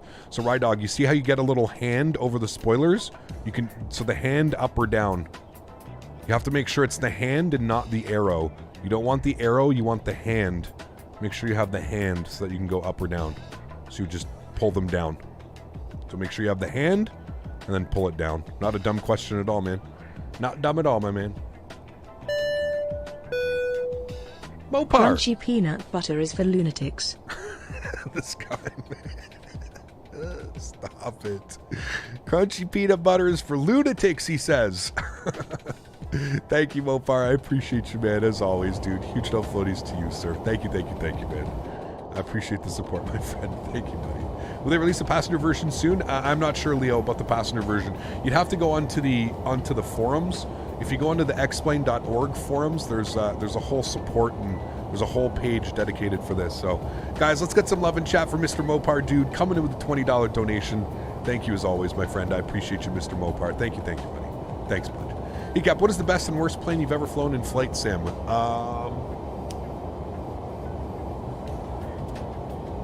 I don't know, man. The best plane?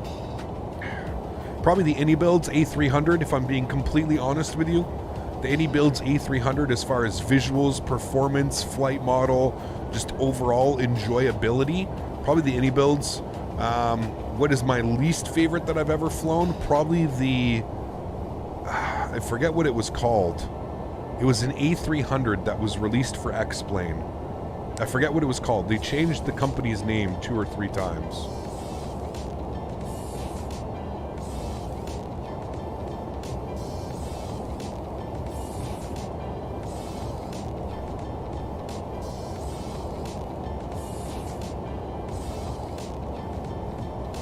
Remember when Vatsum Troll? Yep. Of course, man. We don't talk about that, though. How would I ever forget that, Rocket Gaming? Also, do you know where to start the stopwatch on chrono? Yeah, right here. So timer, you just push this button. See how there's like a black button on top here? You just push that one where the pointer is, the mouse finger. It should do that. All right. Again, with this approach, because we're coming in over some mountain ranges, it's going to come in pretty quickly. We can see here that we've got mountain tops. Pretty much want to be 8,100. So we're going to take it down to 8,000. After flavor, we'll descend very slowly to 8,000. Stupid question. Do you think long hauls are bad for your PC, even if you keep them cool? I mean, this should be fine. It's a PC. It's meant to be used, right? Not the Magnite? No. No. Magnite's close, though. Magnite's in probably the top 3 of... Here's the thing, man. The Magnite used to not be that bad. The problem with the Magnite is just the development process. It's been how many years, and we're kind of just still stuck with shitty systems and a shitty FMC, and it's kind of the issue with the Magnite, man. Is that we kind of all bought in because they were really nice developers, and you know, we were like, okay, yeah, like we'll trust in this product, and I feel like they kind of screwed the community over. That's kind of why I have this dislike for Magnite. I feel like they also used my platform to sell a bunch of products. Because I don't know if you remember, I did a live stream with them, and they basically promised that they were going to be doing this and that, and they were very well spoken on the manner, and they promised that they would be doing this to the plane, and they promised that they would be adding this to the plane, and I feel like we generated a lot of sales for them, and a lot of promise came from that stream, and they kind of just burned us all, man. It was after that stream, I think it took 3.5 years to get like even a custom FMC and stuff out. It's just, I don't know, man. It's just disrespectful. Just disrespectful. That's kind of my thought process about it, man. Best freeware plane, probably the Zebo and the A32NX mod for either simulator.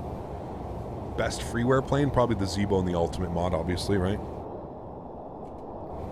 So look at these mountain ranges. Can anybody tell me? I don't know what these mountain ranges are called. I don't know what this one is called. And I don't know what this one is called. But I love flying into Ontario because you just have this absolutely stunning... You basically just fly through the canyon. You can see where the interstate goes. The interstate goes right through here as well. Goes right in between the pass of the mountains. It's absolutely beautiful, man. So cool. San Gabriel. Are these the San Gabriel Mountains? Oh, wait, they are. San Gabriel, that's right, because Smitty told me that yesterday. Should have known that.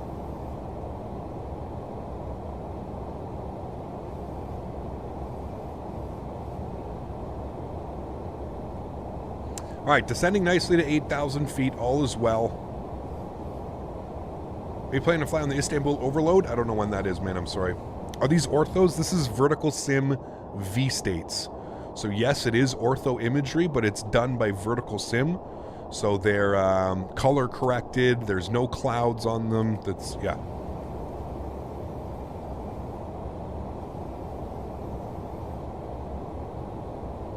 What was that one cargo aircraft you owned where crates of boxes would fill the cabin weight you had? That's the 7.5 and the 7.6. They do that. Yeah. All right, speed's looking good. We're gonna make sure we got no more speed restrictions up here. Okay, we're all fine. We're about to be at high top. That's all looking good. We're passing 11,000 feet, so all is well. Vertical Sim does some awesome work. He really does, man. Yep, he really does.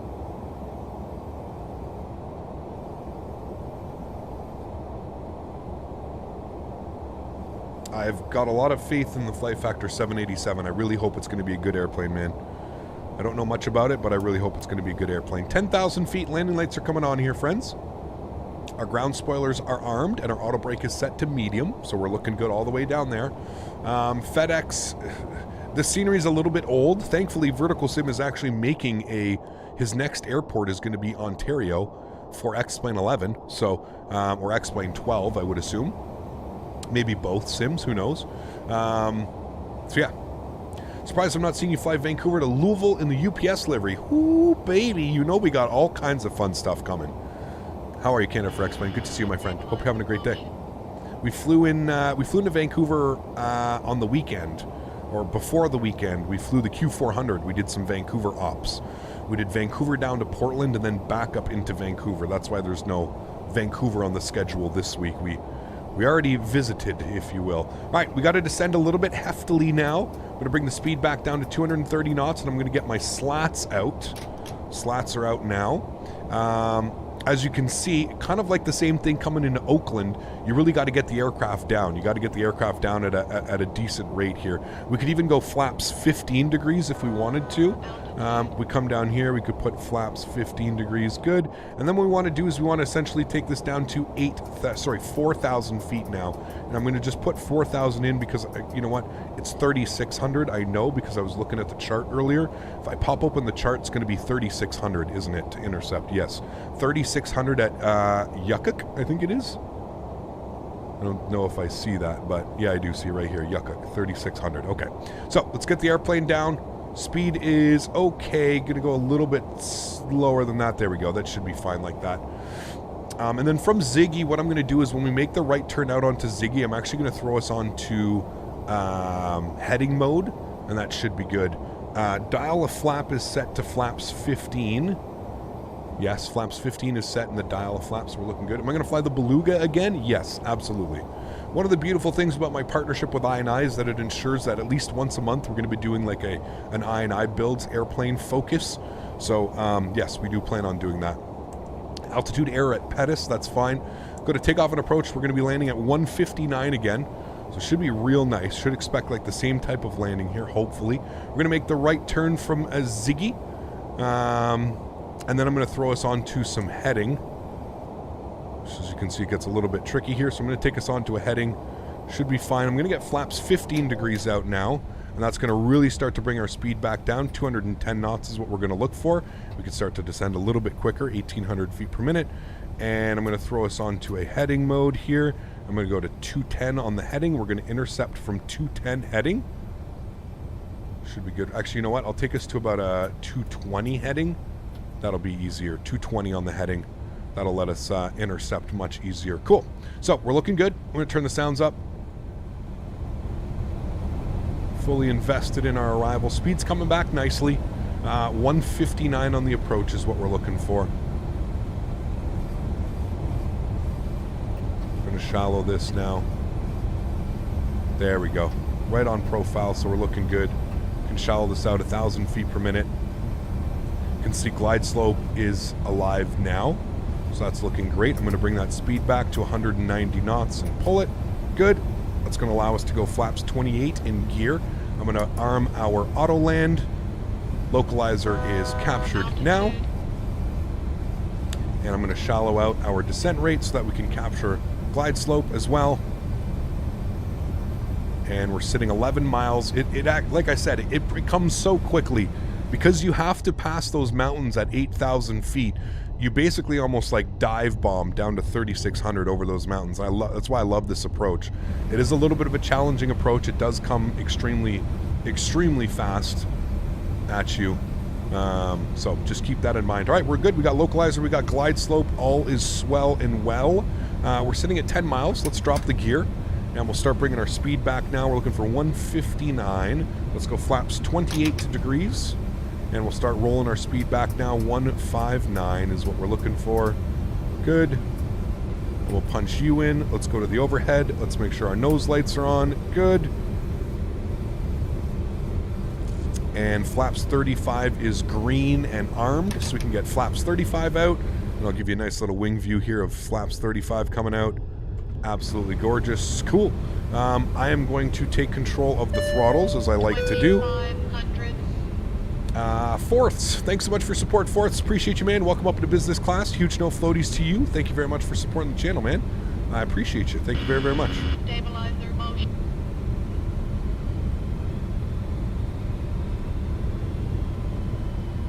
All right, had a nice little wind update there, so that's why we had to spool up the engines a little bit to get them going. But that's good. We're sitting at 159 right now. Pardon me. Forts, thanks so much for your support, man. Welcome to the business class. I hope you enjoy your stay here. Custom emojis and all that fun, fine stuff. Building up your rank in chat. Guys, can we get some no floaties in chat for the newest member? Huge no floaties to you, man. Thank you very, very much for your support. All right, guys, joystick cam's going on. 1,800 feet. It's going to be my airplane. Again, what I meant to say earlier was this scenery is a little bit out of date. FedEx usually parks here now. We're going to park here on the left side where they used to park. So don't, if you are from Ontario and you go, Cap, you're not parking in the right spot. Yes, I know. Unfortunately, we need a scenery update, but that's perfectly fine. All right, my airplane. Enjoy the arrival, guys. Autopilot. Catch you down on the ground. Autopilot. All right, cool. Landing checklist. Gears down, 3 green. Flaps are full. Spoilers are armed. Auto brake is set. Let's do this, friends. This scenery also uses some out-of-date runway textures, so we're gonna fly right past the 1,000-footers. Don't pay attention to that.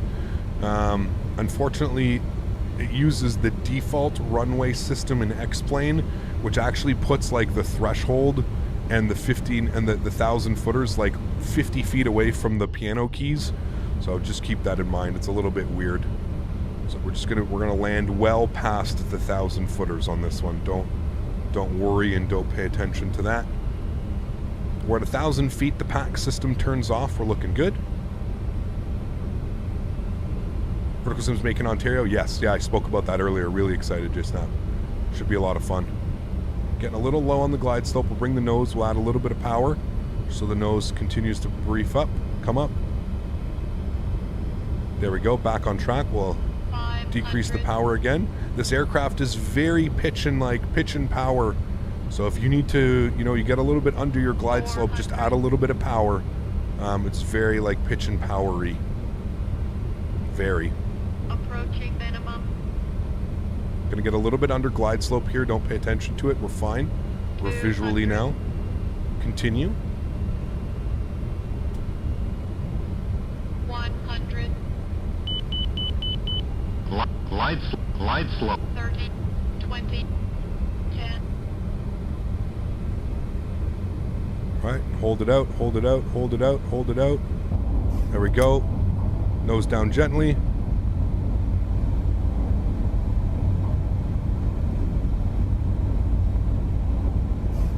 Decelerating.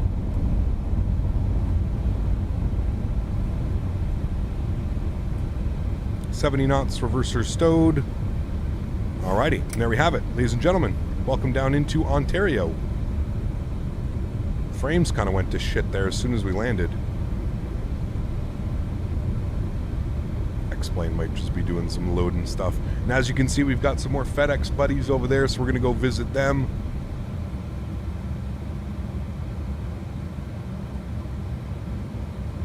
Alright, we'll vacate to the left here. I'll bring you guys back up into the flight deck. Alrighty. There we have it, friends. I don't know, it was loading something because we're right back up to 50s again. Something on the runway it was loading. Alright, sweet. Well, welcome to Ontario. We'll go park beside our 757 friend over there. Super short taxi, so we'll get to our after landing checklists. Landing lights off. Nose light over to taxi. Strobe lights off. Start spooling up that APU real quick. Good. We'll stop our clock.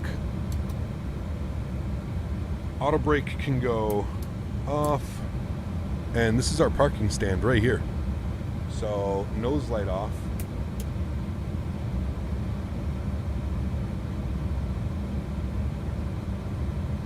We can open up the windows here for shutdown.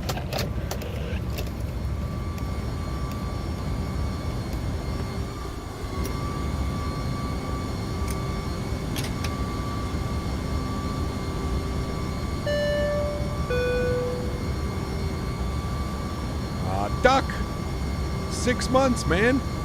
Huge no floaties to you. Thank you very much for the continued support of the channel, Duck. I appreciate you, man. 6 months, holy. Feels like yesterday, Duck.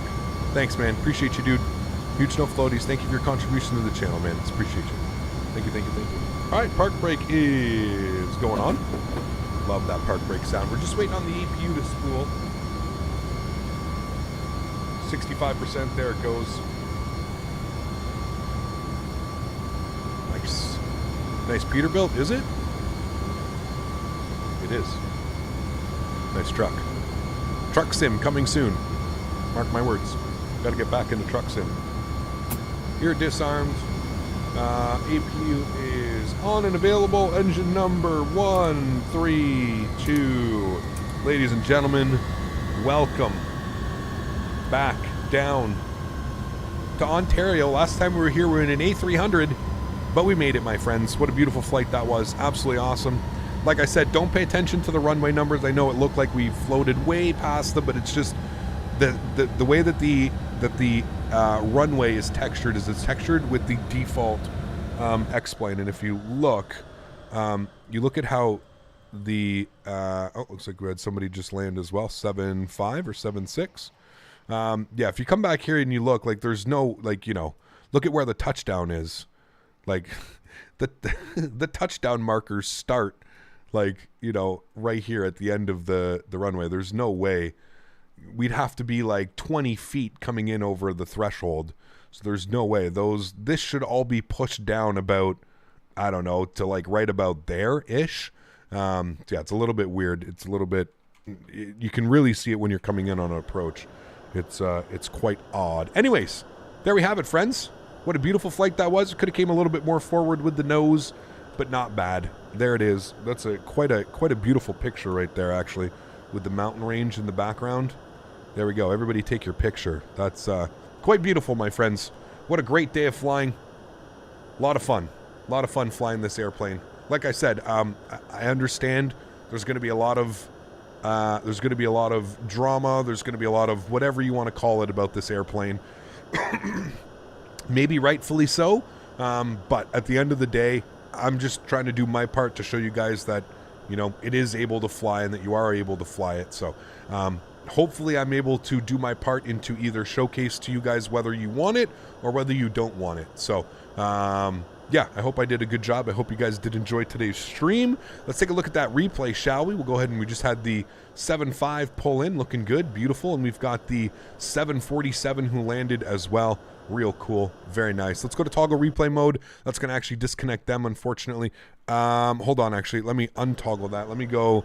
let me put the flaps down again because I know that they weren't out for that. So I'm going to arm you, and we're going to go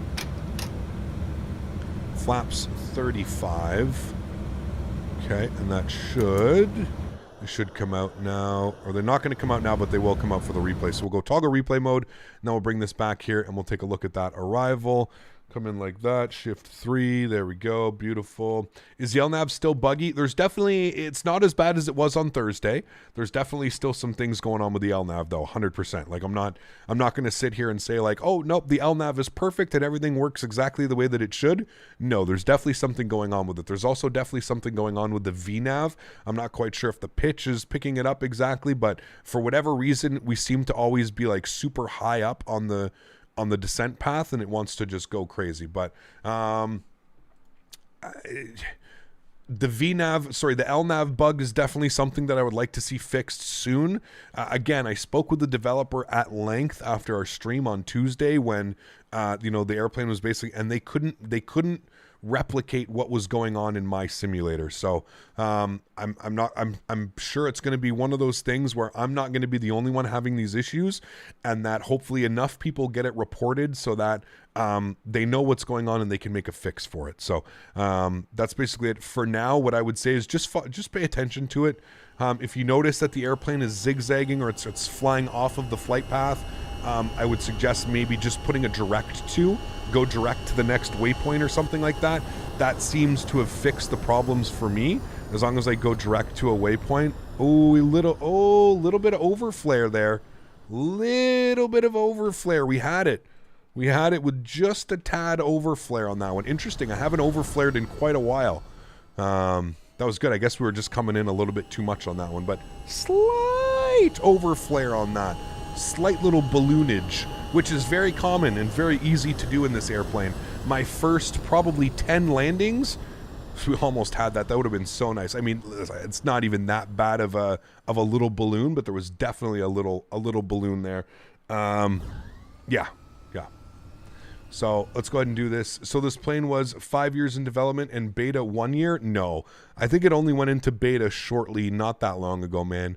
Probably beta within like a month or two or something like that. So thank you for another fine stream. Thank you again. Much appreciated. See you next time, man. Peace. Rocket. Thanks for being here, dude. Appreciate you, man. When is it getting released? It's out now. You can put ! aircraft and get that bad boy ready to rock and roll. Well, everybody, that is going to go ahead and wrap it up for me. I really hope you guys did enjoy this live stream. And remember, if you haven't done so, please don't forget to smash down that thumbs up button. If you haven't done so as well, don't forget to hit that subscribe button for fresh X-Plane, Microsoft Flight Simulator, all kinds of flight sim needs. Very much looking forward to this weekend, guys. We're going to be having some really fun flights. We're going to be flying from Frankfurt to JFK. We're going to take this bad boy on an extreme long haul. We're going to do some transatlantic action. That is the plan for Saturday. Frankfurt to JFK. I'm looking forward to that one. We're going to be rocking the FedEx colors. We're going to be rocking Lufthansa cargo. So I'm excited about that one. Maybe we'll get an update of the aircraft by then. If not, we'll fly it in the current state and we'll just have to take a look, keep an eye on it. But that is the plan for Saturday. So it's going to be a lot of fun. We're going to be back in the MD. Looking forward to it, guys. Thanks so much for coming to hang out with me. I really do appreciate it.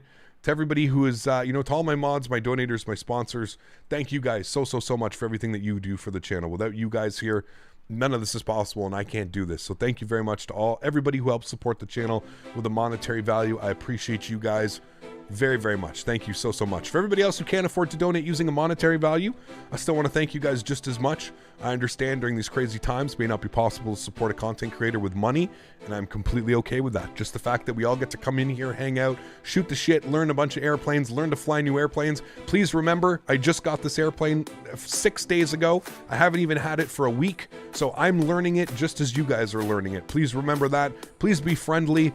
Stop with the negativity, stop with the hate. Everybody, we're all here for the same reason, man. We're all here because we love flight sims. We're all here because we love aviation. Great stream, Captain. Chris, thank you very much for the $15 donation. I appreciate you, man. Coming in with the love. Thanks so much, man.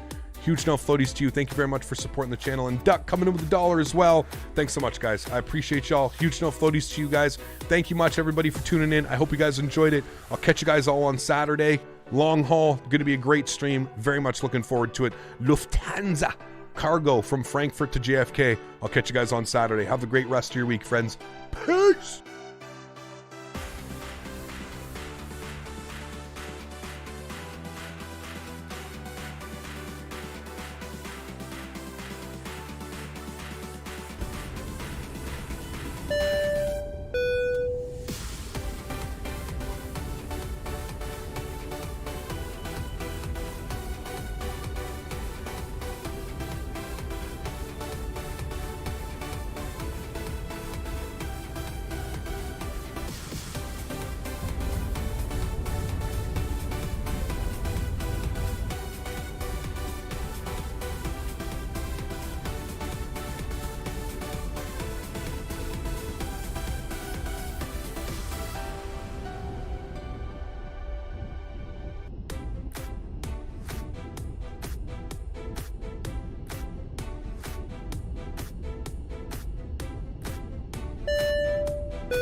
Glide slope. glide slope.